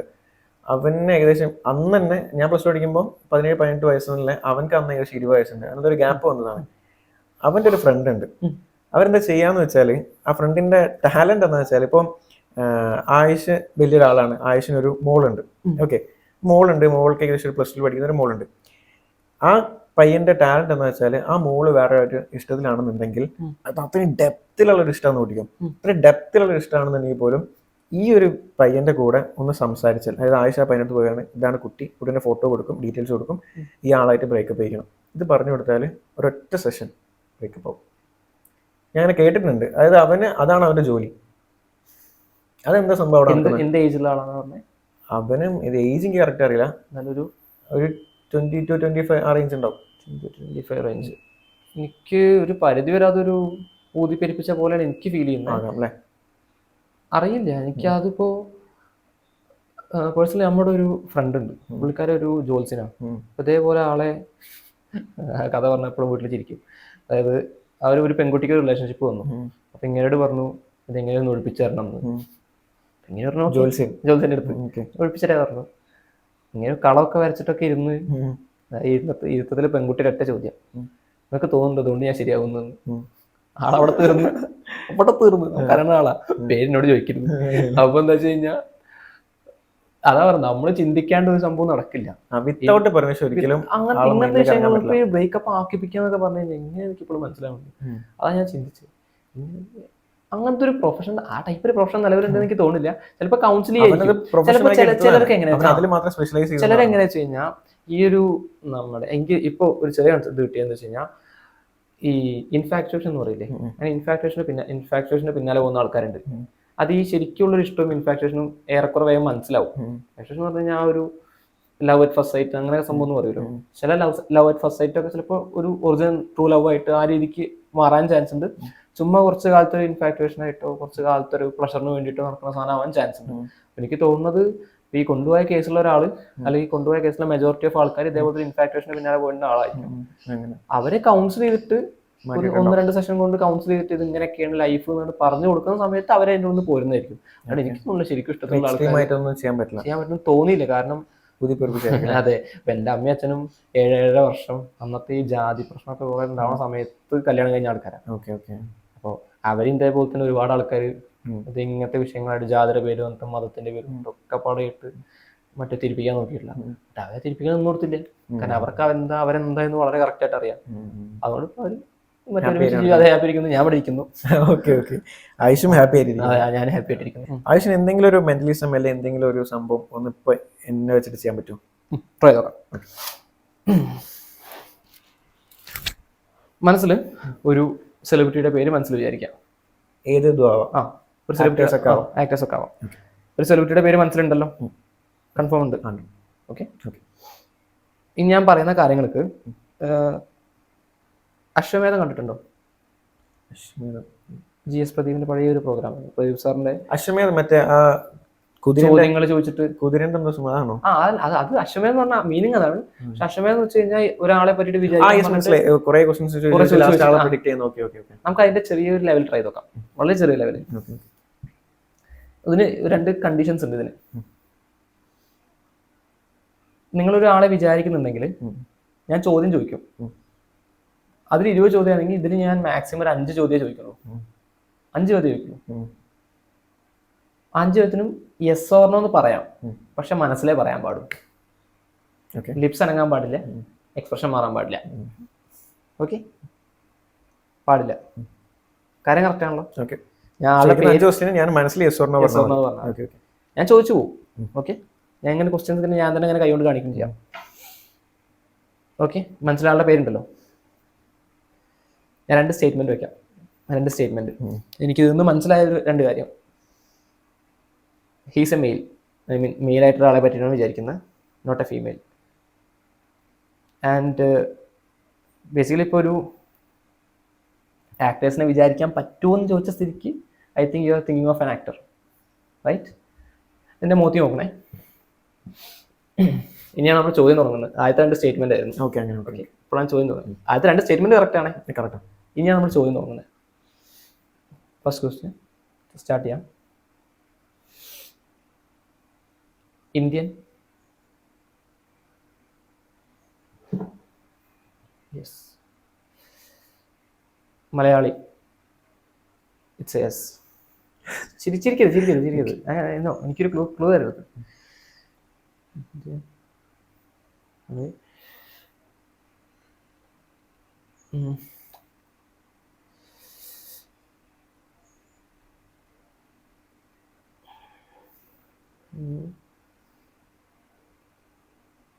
ഒരു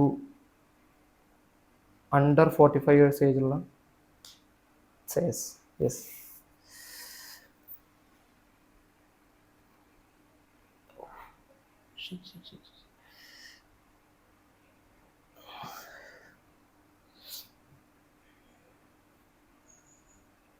Prithviraj Sukumaran by any chance? Thank you so much for that. Prithviraj എങ്ങനെ പറയണ്ട, ആക്ച്വലി മനസ്സിൽ വിചാരിച്ചാൽ മതി. പൃഥ്വിരാജ് അതല്ലേ, പൃഥ്വിരാജിനെ പറ്റി മനസ്സിൽ പറഞ്ഞാൽ മതി. Okay okay. That's what I do. ഓ, അത് അടിപൊളി. പൃഥ്വിരാജ് അത് ശരിക്കും ആകെ 3 വർഷങ്ങളെ വെച്ചിട്ടുള്ളൂ. 3-4 ഐ തിങ്ക്, 3 or 4. എങ്ങനെ നമ്മളെങ്ങനെ ഇന്നോവേറ്റീവ് ആയിട്ട് കൊണ്ടുവരുന്നു, എങ്ങനെ ഒരു ആശയം നമ്മൾ എക്സിക്യൂട്ട് ചെയ്യുന്നുള്ളിടത്താണ് ഞാൻ പറഞ്ഞില്ലേ. നമ്മളിങ്ങനെ ഓരോ പ്ലോട്ടുകളെ പറ്റി ചിന്തിച്ചുകൊണ്ടിരിക്കുമ്പോൾ ഈ ഒരു പോഡ്കാസ്റ്റും ഇതിന്റെ മുമ്പത്തെ ഒരു ഷോയും കൂടി ഒരുമിച്ച് ഏകദേശം ഞങ്ങൾ ഒരുമിച്ച് ഒരേ സമയത്ത് എൻ്റെ അടുത്ത് എൻ്റെ ഒരു കാര്യം ചോദിച്ചത്. ഐ മീൻ ഒരു എൻക്വയറി, ഷോയുടെ എൻക്വയറിയും വന്നു, നിങ്ങൾ ഈ പോഡ്കാസ്റ്റിന്റെ കോളും വന്നു. 2 കൂടി ഒരുമിച്ച് ഉണ്ടാക്കിയ ഒരു പ്ലോട്ടായിരുന്നു ഇത്. ഓക്കെ, അങ്ങനെ ചിന്തിച്ച് അതാ പറഞ്ഞത്. ചില സമയത്ത് എനിക്ക് എല്ലാ സമയത്ത് ഐഡിയ കിട്ടി കഴിഞ്ഞാൽ ഞാൻ പറഞ്ഞ ആദ്യ ആൾക്കാരെ വിശ്വസിക്കില്ല. എന്റെ അമ്മയും അച്ഛനും മാത്രമേ കാര്യത്തിൽ, അച്ഛനും ഐ മീൻ അനിയത്തി കാര്യത്തിൽ വിശ്വസിക്കുള്ളൂ. ഞാൻ ചില സമയത്ത് എനിക്ക് ഐഡിയ വരിക, ചിലപ്പോൾ ക്ലാസ്സിലെ ടീച്ചർ ക്ലാസ് എടുത്തോണ്ടിരിക്കുമോ, ഞങ്ങളുടെ ഫ്രണ്ട് ബെഞ്ചിലായിരിക്കും ചെയ്യുക ബോയ്സ്. ആ ടീച്ചറെ മോത്തി നോക്കിയിരിക്കുന്ന സമയത്തും എൻ്റെ മനസ്സിൽ ചില സമയത്ത് ഇപ്പം അടുത്ത ഷോക്ക് നമ്മൾ എന്ത് ചെയ്യും, ഒരു കൺസെപ്റ്റ് തോന്നും. ഓക്കെ, ഇത് മതി, ഞാൻ എഴുതി വെക്കും. ചില സമയത്ത് ബാത്റൂമിൽ ഷവറിന്റെ അടിയിൽ, എനിക്ക് അങ്ങനെ സ്വഭാവമുണ്ട്, ഷവറിന്റെ അടിയിൽ ഇങ്ങനെ നിൽക്കും. എനിക്കറിയില്ല, ആ സമയത്ത് ഒരുപാട് കൺസെപ്റ്റ് വരും. ഇതേപോലത്തെ ഒരുപാട് പ്ലോട്ട്, നല്ല രസമുള്ള പ്ലോട്ടുകൾ വരും. ഞാൻ ഷോയിൽ ഉപയോഗിക്കുന്ന നല്ല രസമുള്ള ഒരു പ്ലോട്ട് ഉണ്ട്. അത് റിവീൽ ചെയ്ത് കഴിഞ്ഞാൽ അതൊരു ഇതായി പോകും. അതുകൊണ്ട് അങ്ങനത്തെ ഒരുപാട് ആൾക്കാർ നമ്മളെ പേഴ്സണലി ഒന്ന് അപ്രീഷിയേറ്റ് ചെയ്തിട്ടൊരു പ്ലോട്ട് അതായിരുന്നു. അങ്ങനത്തെ ഒരുപാട് കാര്യങ്ങളിൽ അതാ പറഞ്ഞു, ഇങ്ങനത്തെ നമ്മൾ എങ്ങനെ ചിന്തിക്കുന്നുള്ളതനുസരിച്ചാണ് അതിൻ്റെ ഒരു ഇത് വരുന്നത് അല്ലേ. അപ്പം എനിക്ക് ആയുഷിനോട് അവസാനം ഒരു ക്വസ്റ്റ്യൻ ചോദിക്കാണെന്ന് വെച്ചാലും, ആയുഷിന് 18 വയസ്സാണ്. ഓക്കെ, 19ലേക്ക് കിടക്കുന്നു. Okay okay. അപ്പോൾ ഈ ഒരു ഏജിൽ പല വ്യക്തികളും പല ആൾക്കാരും ഇപ്പോഴും സ്റ്റിൽ നമ്മളെ ഫ്രണ്ട് സർക്കിൾ തന്നെ നോക്കിയാൽ മതി, പല ആൾക്കാരും ഇപ്പോഴും പല ബൈക്ക് അല്ലെങ്കിൽ ലൈഫ് ഇപ്പം നമ്മൾ ഇങ്ങനെയൊക്കെ അടിച്ചു പൊളിച്ചൊക്കെ, അതായത് ലൈഫിൽ ഒറ്റ ലൈഫേ ഉള്ളൂ, എല്ലാ സമയം അടിച്ചു പൊളിക്കുന്ന ഒരു കോൺസെപ്റ്റ് ഉണ്ട്. ഓക്കെ, അത് ഞാൻ പേഴ്സണലി ഞാനത് ആക്കണില്ലേ. ഇപ്പം മാക്സിമം ഹാർഡ് വർക്ക് ചെയ്തിട്ട് ആ ഒരു ഇതിൽ റിസൾട്ട് ഉണ്ടാക്കി അത് വെച്ചിട്ട് ഫ്യൂച്ചർ സെറ്റ് ആക്കുന്ന വിശ്വസിക്കുന്ന ആളാണ് ഞാൻ. അപ്പം ഈ ഒരു സമയത്ത് ഓൾറെഡി ഇപ്പോൾ കരിയർ ബിൽഡ് ചെയ്ത് 18-19 വയസ്സിന് ശേഷം 100+ ഷോസ് ചെയ്ത് കഴിഞ്ഞ്, അപ്പോൾ ആയുഷ് ഓൾറെഡി കരിയർ സെറ്റാക്കി തുടങ്ങിയിട്ടുണ്ട് ഈ ഒരു ഏജ് തന്നെ. അപ്പോൾ ഇപ്പോഴും ലൈഫിനൊരു സീരിയസ് ആയിട്ട് കാണാത്ത നമ്മളെപ്പോലെ യൂത്തിനായിട്ടുള്ള ആൾക്കാരോട് ആയുഷിന് എന്താണ് ഒരു സജഷൻ ആയിട്ട് അല്ലെങ്കിൽ ഒരു ഇത് കൊടുക്കാനുള്ളത്? ആക്ച്വലി എൻ്റെ ഒരു പേഴ്സണൽ സംഭവത്തിൽ അവരോട് തന്നെ പറയാം, ക്യാമറയിൽ പറയാം. എൻ്റെ ഒരു 10ാം ക്ലാസ്സിൻ്റെ ഒക്കെ സമയത്ത് എൻ്റെ കൂടെയുള്ള ആൾക്കാർ കാറ്ററിംഗ് പോലത്തെ ചെറിയ വർക്കുകൾക്കൊക്കെ പോയിരുന്നു, ചെറിയ കാറ്ററിംഗ് ജോലികൾക്കൊക്കെ പോയിരുന്നു. അപ്പോൾ അതിൽ നിന്ന് അവർ കിട്ടുന്ന ചിലപ്പോൾ ഒരു 350 രൂപയോ ചിലപ്പോൾ 400 രൂപയോ അത് വെച്ചിട്ട് അവർ കിട്ടുന്ന സമയത്ത് എനിക്ക് തോന്നിയിരുന്നു എന്നെ അന്ന് കാറ്ററിങ്ങിന് കിട്ടിയിരുന്നില്ല. കാരണം എന്നോട് പറയും വേണ്ട പോകണ്ട, കുറച്ചുകൂടി ഏജ് ആയിട്ട് പോട്ടെ. അപ്പോൾ കാറ്ററിങ്ങിന് പോകാൻ വേണ്ടി 18 വയസ്സാവാൻ കാത്തിരുന്ന ഒരാളാണ് ഞാൻ. ഓക്കെ, നമുക്കൊരു പെർ ഡേ ഒരു 450 രൂപ ഉണ്ടാക്കാം. അങ്ങനത്തെ ഒരു ദിവസം അല്ലെങ്കിൽ ഒരു 3-4 വർക്ക് കിട്ടിക്കഴിഞ്ഞാൽ തന്നെ ഒരു മാസം ഒരു 12,000 രൂപ എടുത്ത് കിട്ടും. ഓക്കെ, നമുക്കിത് ചെയ്യണം എന്നൊക്കെ പറഞ്ഞിട്ട് എന്നോട് പറഞ്ഞതാ, ഒരു 18 വയസ്സായിട്ട് നീ ചെയ്തോ, നീ അങ്ങനെ എന്താ ചെയ്തോ, സെൽഫായിട്ട് ചെയ്യുന്നത് വളരെ നല്ലതാണെന്ന് വീട്ടുകാർ പറഞ്ഞപ്പോൾ അതിന് വേണ്ടി കാത്തിരുന്ന ഒരാളാണ് ഞാൻ 18 വയസ്സാകാൻ വേണ്ടിയിട്ട്. പക്ഷേ ഈ കോവിഡ് സമയത്ത് എനിക്ക് വന്നൊരു ചിന്തയാണ്, എനിക്ക് ഉറപ്പിച്ച് പറയാൻ പറ്റുന്ന കാര്യം, എനിക്ക് ഇന്നൊരു ഫിനാൻഷ്യൽ സ്റ്റെബിലിറ്റി ഉണ്ട്. എനിക്ക് വളരെ ഫിനാൻഷ്യലായിട്ട് ഇപ്പോൾ എനിക്കിന്ന് ഇപ്പോൾ പെട്ടെന്ന് പോയിട്ട് എനിക്കൊരു ഇപ്പോൾ ഈ ഒരു ഫോണിൻ്റെ മിസ്സായി, എനിക്ക് പോയിട്ട് പുതിയ ഫോൺ എടുക്കണമെങ്കിൽ എനിക്ക് ഉറപ്പാണ് എനിക്ക് എത്ര രൂപയുടെ ഫോൺ ഒരു ഐഫോണൊക്കെ അഫോർഡ് ചെയ്യാൻ പറ്റുന്നത്. കാരണം ആക്ച്വലി ഞാൻ അതിന് മാത്രം ഏൺ ചെയ്യും, ഞാൻ ഇതായിട്ട് പറയില്ല, എനിക്ക് ആ ഭാഗത്തിലെ ഏണിങ്സ് ഈ പ്രായത്തിൽ എനിക്ക് ഉണ്ടാക്കാൻ സാധിക്കുന്നുണ്ട്. അതിന് നമുക്ക് കിട്ടുന്ന ലീഷർ ടൈം ഒരുപാട് യൂസ് ചെയ്തു. അപ്പോൾ എനിക്ക് പറയാനുള്ളത് എന്താ വെച്ച് കഴിഞ്ഞാൽ, നമ്മളൊരു പുതിയ കാര്യം ചിലപ്പോൾ ആൾക്കാർക്ക് ഈ ഒരു സ്റ്റീരിയോ ടൈപ്പ് ജോലിയിൽ അപ്പുറത്തേക്ക്, ഈ പറഞ്ഞ കാറ്ററിംഗ് പോലത്തെ അല്ലെങ്കിൽ ചെറിയ ക്ലീനിങ് പോലത്തെ അപ്പുറത്തേക്ക് ഇന്നോവേറ്റീവ് ആയിട്ടുള്ള ആശയങ്ങൾ കൊണ്ട് നമ്മൾ വരുന്ന സമയത്ത് നമ്മളെ കളിയാക്കാൻ ഒരുപാട് ആൾക്കാരുണ്ടാവും. ഇതൊരു ടിപ്പിക്കൽ ഒരുപാട് ആൾക്കാർ പറയുന്ന കാര്യം എന്താ ഞാൻ പറയാം, മറ്റേ കളിയാക്കാൻ ആൾക്കാരുണ്ടാവും, ഇതൊന്നും നടക്കാൻ പോണില്ല, ഇതൊക്കെ ബാലിശമാണെന്ന് പറഞ്ഞിട്ട് ചൈൽഡിഷ് എന്ന് പറഞ്ഞിട്ട് തള്ളിക്കളയുന്ന ആൾക്കാരുണ്ടാവും. പക്ഷേ മറ്റൊരു ഇതിൽ ഇതിൻ്റെ ഒരു +2 കുട്ടികളെ അനുമോദിക്കുന്ന ആക്ടർ വിജയുടെ ചടങ്ങുണ്ടായിരുന്നു. അതായത് അദ്ദേഹം പറഞ്ഞൊരു വേർഡ്സ്, ഉള്ള ഒരുത്തിരുപ്പ അവ എന്നെ സ്വന്നാലും അത് കേളുകയാണ്. നമ്മുടെ ഉള്ളിൽ നമ്മളോട് നമ്മൾ എന്ത് പറയുന്നു, നമ്മുടെ ഉള്ളിൽ മനസ്സെന്ത് പറയുന്നു, നീ ചെയ്യുന്നത് നമുക്കൊരു തോന്നൽ വരുമ്പോൾ അത് നമ്മൾ പ്രസ് ചെയ്യുക. അത് ചെയ്ത് കഴിഞ്ഞാൽ നമുക്ക് സക്സസ് ആവാൻ കഴിയും. സക്സസ് ആവണതിൻ്റെ അപ്പുറത്തേക്ക് നമ്മൾ സക്സസ് ആയിട്ട് നിൽക്കുന്ന ആ ഒരു സിറ്റുവേഷനിൽ നമ്മൾ എങ്ങനെ കണ്ടിന്യൂ ചെയ്ത് പോകുന്നുള്ളതാണ്. അല്ലെങ്കിൽ ഒരു സ്റ്റാർട്ടത്തിലേക്ക് എത്താൻ വലിയ പണിയില്ല എന്നാണ് ഞാൻ വിചാരിക്കുന്നത്. അത് മെയിൻറ്റെയിൻ ചെയ്ത് പോകാനാണ് പണി. പൃഥ്വിരാജ് പറഞ്ഞ സെയിം ഡയലോഗാണ്. അതായത് നമ്മളൊരു സംഭവം എത്തുക എന്നുള്ളതല്ല, എത്തിയെടുത്തുന്ന എങ്ങനെ മെയിൻറ്റെയിൻ ചെയ്യാനുള്ളത്. മേ ബി നമ്മൾ ഏറ്റവും ചെറിയൊരു എക്സാമ്പിൾ പറഞ്ഞാൽ എൻ്റെ അനിയൻ കുഴപ്പമില്ല രീതിയിൽ പാട്ട് പാടും. അവിടെ നമ്മൾ JC അക്കാഡമിയുടെ ഒരു ഇവന്റിൽ ഇതേപോലെ ഒരു പാട്ട് പാടി, അതായത് ഓണപ്രസേഷൻ പാട്ട് പാടി. ആ പാട്ട് വൈറൽ ഏകദേശം 3.6 മില്യൺ വ്യൂസ് കയറി. അന്ന് അവനക്ക് ഏകദേശം 0 എന്നുള്ളത് 15K പ്ലസിലേക്ക് അവൻ എത്തി. അതായത് ആ ഒരു ലെവലിലേക്ക് അവൻ ഒറ്റയടിക്ക് കയറി. പക്ഷെ അത് മെയിൻറ്റെയിൻ ചെയ്തില്ല. ഇപ്പൊ ഞാന് മറ്റേ ഷാനോട് പറഞ്ഞ കാര്യം, നമ്മൾ പോഡ്കാസ്റ്റ് തുടങ്ങുന്ന സമയത്ത് നമ്മളത് എങ്ങനെ കൺസിസ്റ്റന്റ് ആയിട്ട് കൊണ്ടുപോകുന്നു, അല്ലെങ്കിൽ കൺസിസ്റ്റന്റ് ആയിട്ട് നമ്മൾ എങ്ങനെ എത്തിക്കുന്ന ഒരു വിഷയം എന്നുള്ളതിലാണ് നമ്മുടെ അടുത്ത് വരുന്നത്. One life, take it easy, make it easy. ആ ഒരു കൺസെപ്റ്റ് ആയി എന്തൊരു കൂളായിട്ട് എടുക്കുക. വെറുതെ അനാവശ്യമായിട്ട് നമ്മളൊരു കാര്യത്തിനും ടെൻഷൻ അടിച്ചിട്ടൊരു കാര്യമില്ല.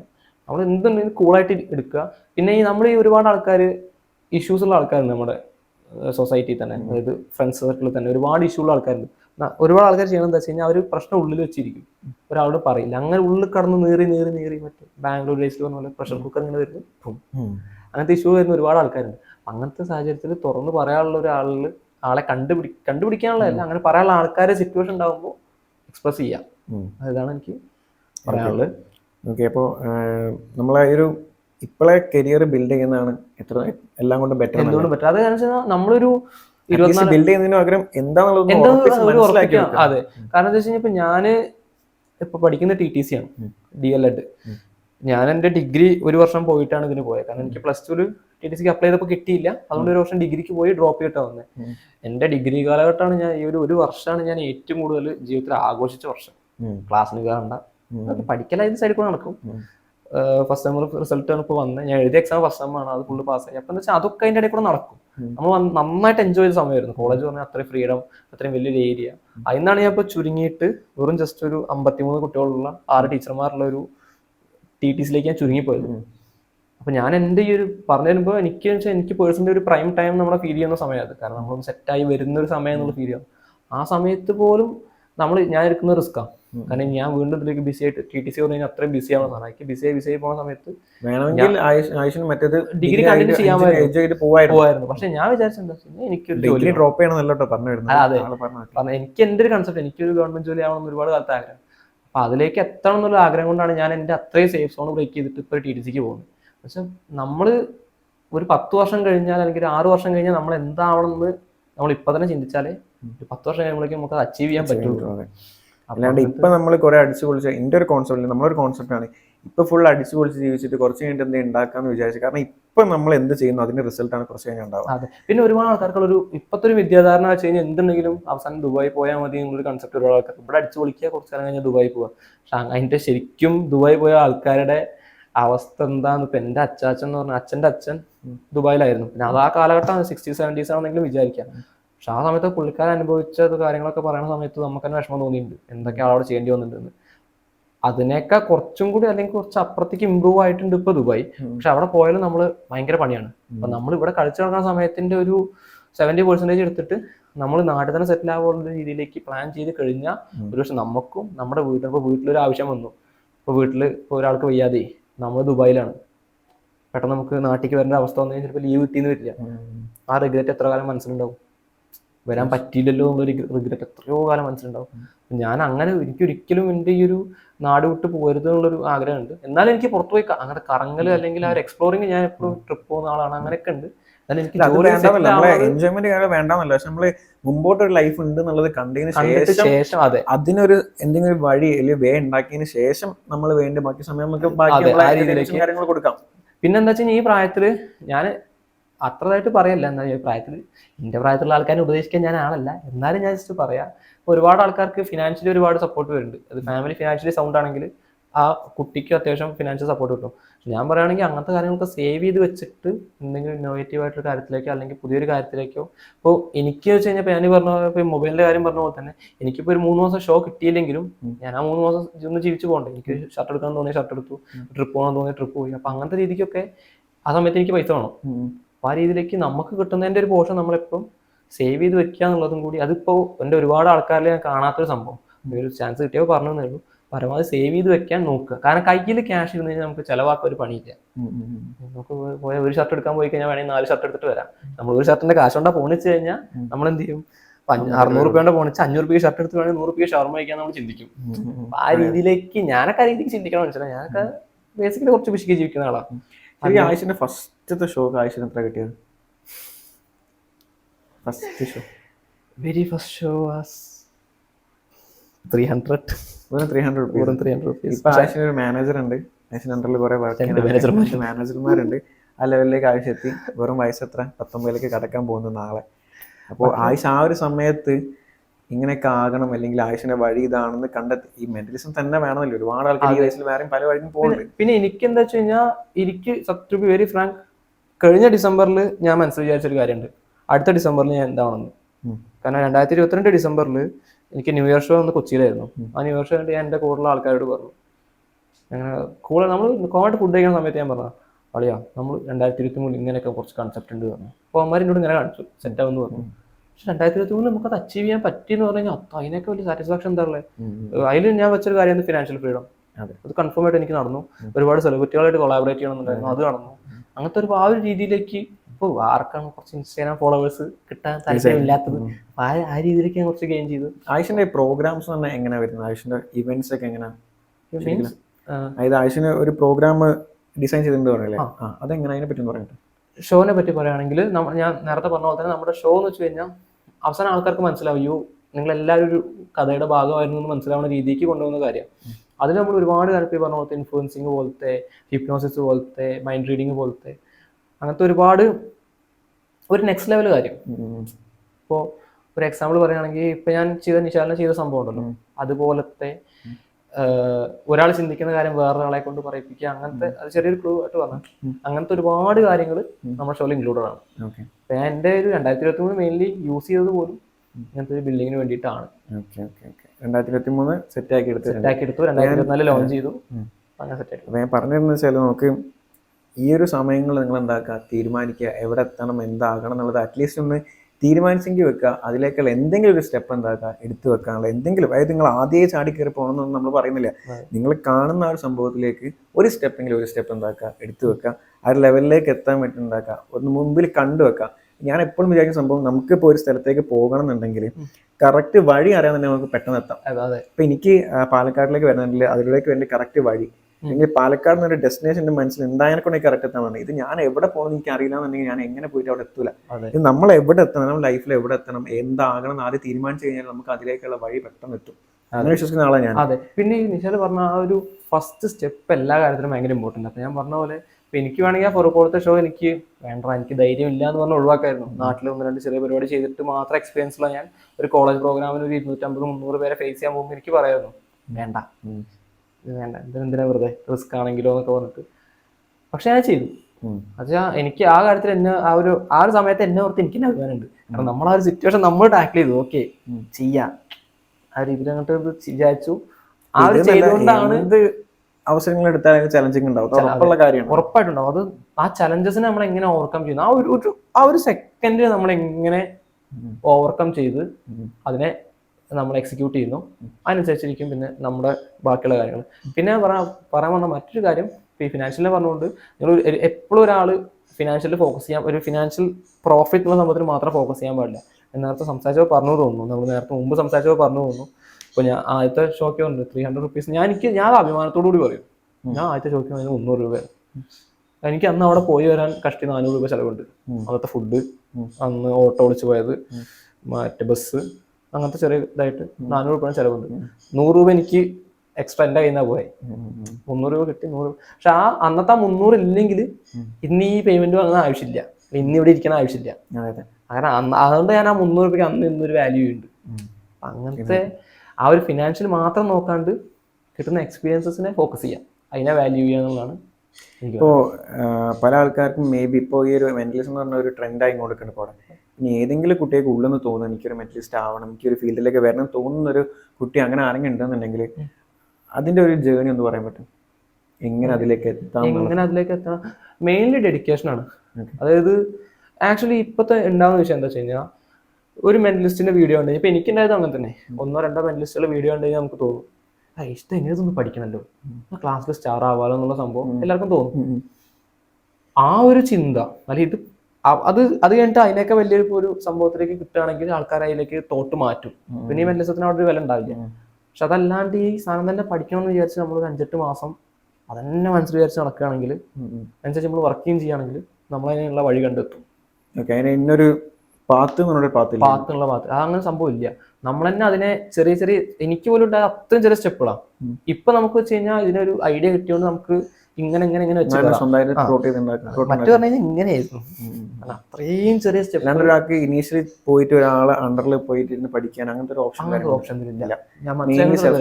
അതെ, മെയിൻലി സെൽഫ് തോട്ടാണ്. അങ്ങനെ വരുന്ന പുറത്തുണ്ടോ എനിക്കറിയില്ല, വിദേശത്തുണ്ടോ എനിക്കറിയില്ല. നമ്മളൊരാളുടെ അണ്ടറിൽ പോയി പഠിക്കുകയാണെങ്കിൽ നമ്മൾ അതിലേക്ക് കൺജസ്റ്റഡ് ആയി പോകും.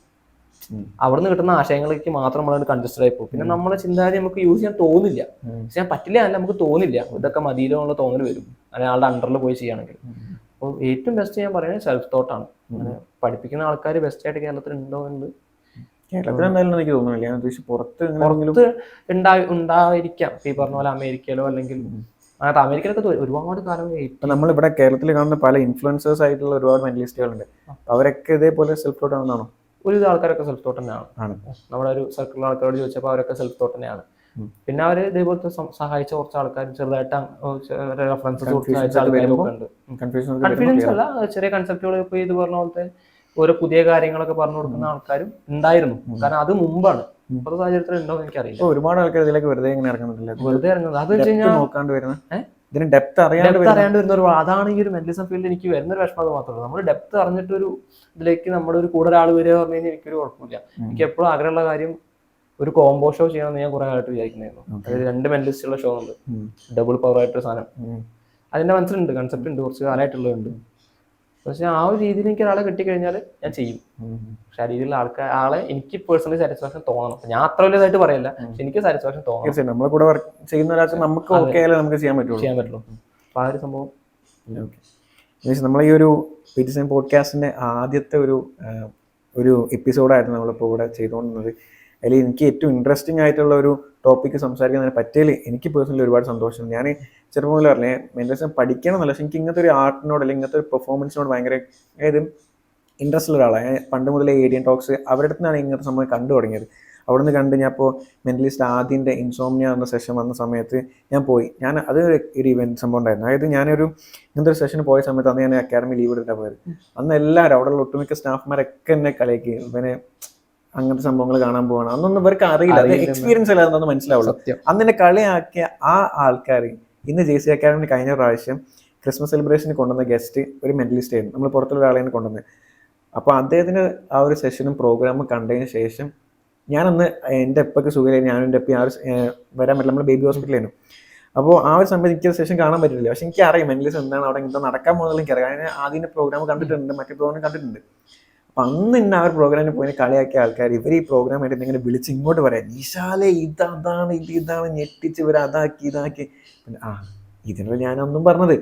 ഓക്കെ, അപ്പോൾ പലതും നമ്മൾ എക്സ്പീരിയൻസ് ചെയ്താൽ നമുക്ക് എന്താക്കാൻ പറ്റുള്ളൂ, അതിലേക്ക് ആക്കാൻ പറ്റില്ല. അപ്പോൾ അത്ര എനിക്ക് ഇൻട്രസ്റ്റ് ഉള്ള ഒരു ടോപ്പിക് തന്നെ നമ്മുടെ ഈ ഒരു ഫസ്റ്റ് എപ്പിസോഡിന് സംസാരിക്കാൻ പറ്റിയ പേഴ്സൺ എനിക്ക് ഒരുപാട് സന്തോഷമുണ്ട്. നമ്മളൊരു ഇൻവിറ്റേഷൻ അക്സെപ്റ്റ് ചെയ്തിട്ട് നമ്മൾ ആവശ്യം ഇവിടെ വന്നത് എനിക്ക് ഒരുപാട് സന്തോഷമുണ്ട്. Thank you so much. ഒരുപാട് സന്തോഷം. നമ്മൾ ഇനിയും മേ ബി കുറച്ചും കൂടി നമുക്ക് ഓരോ പോഡ്കാസ്റ്റിംഗ് ചെയ്യാൻ പറ്റില്ല. കാരണം എനിക്ക് കുറച്ചും കൂടി കാര്യങ്ങൾ ഡെപ്ത് ആയിട്ടുള്ളതിനെ കുറിച്ച് ചോദിക്കാനുണ്ട്. നമുക്ക് സമയം ഒരു ബുദ്ധിമുട്ടാണ്. നമുക്ക് വേറൊരു സെഷനിൽ എന്തായാലും നമുക്ക് എന്നാലും ഒന്നും കൂടി ഇരിക്കാം. ഓക്കെ, സോ ഒന്നും കൂടി ഞാൻ താങ്ക് യു പറയാൻ നമ്മൾ ഈ സെഷൻ വന്നത്. Thank you so much.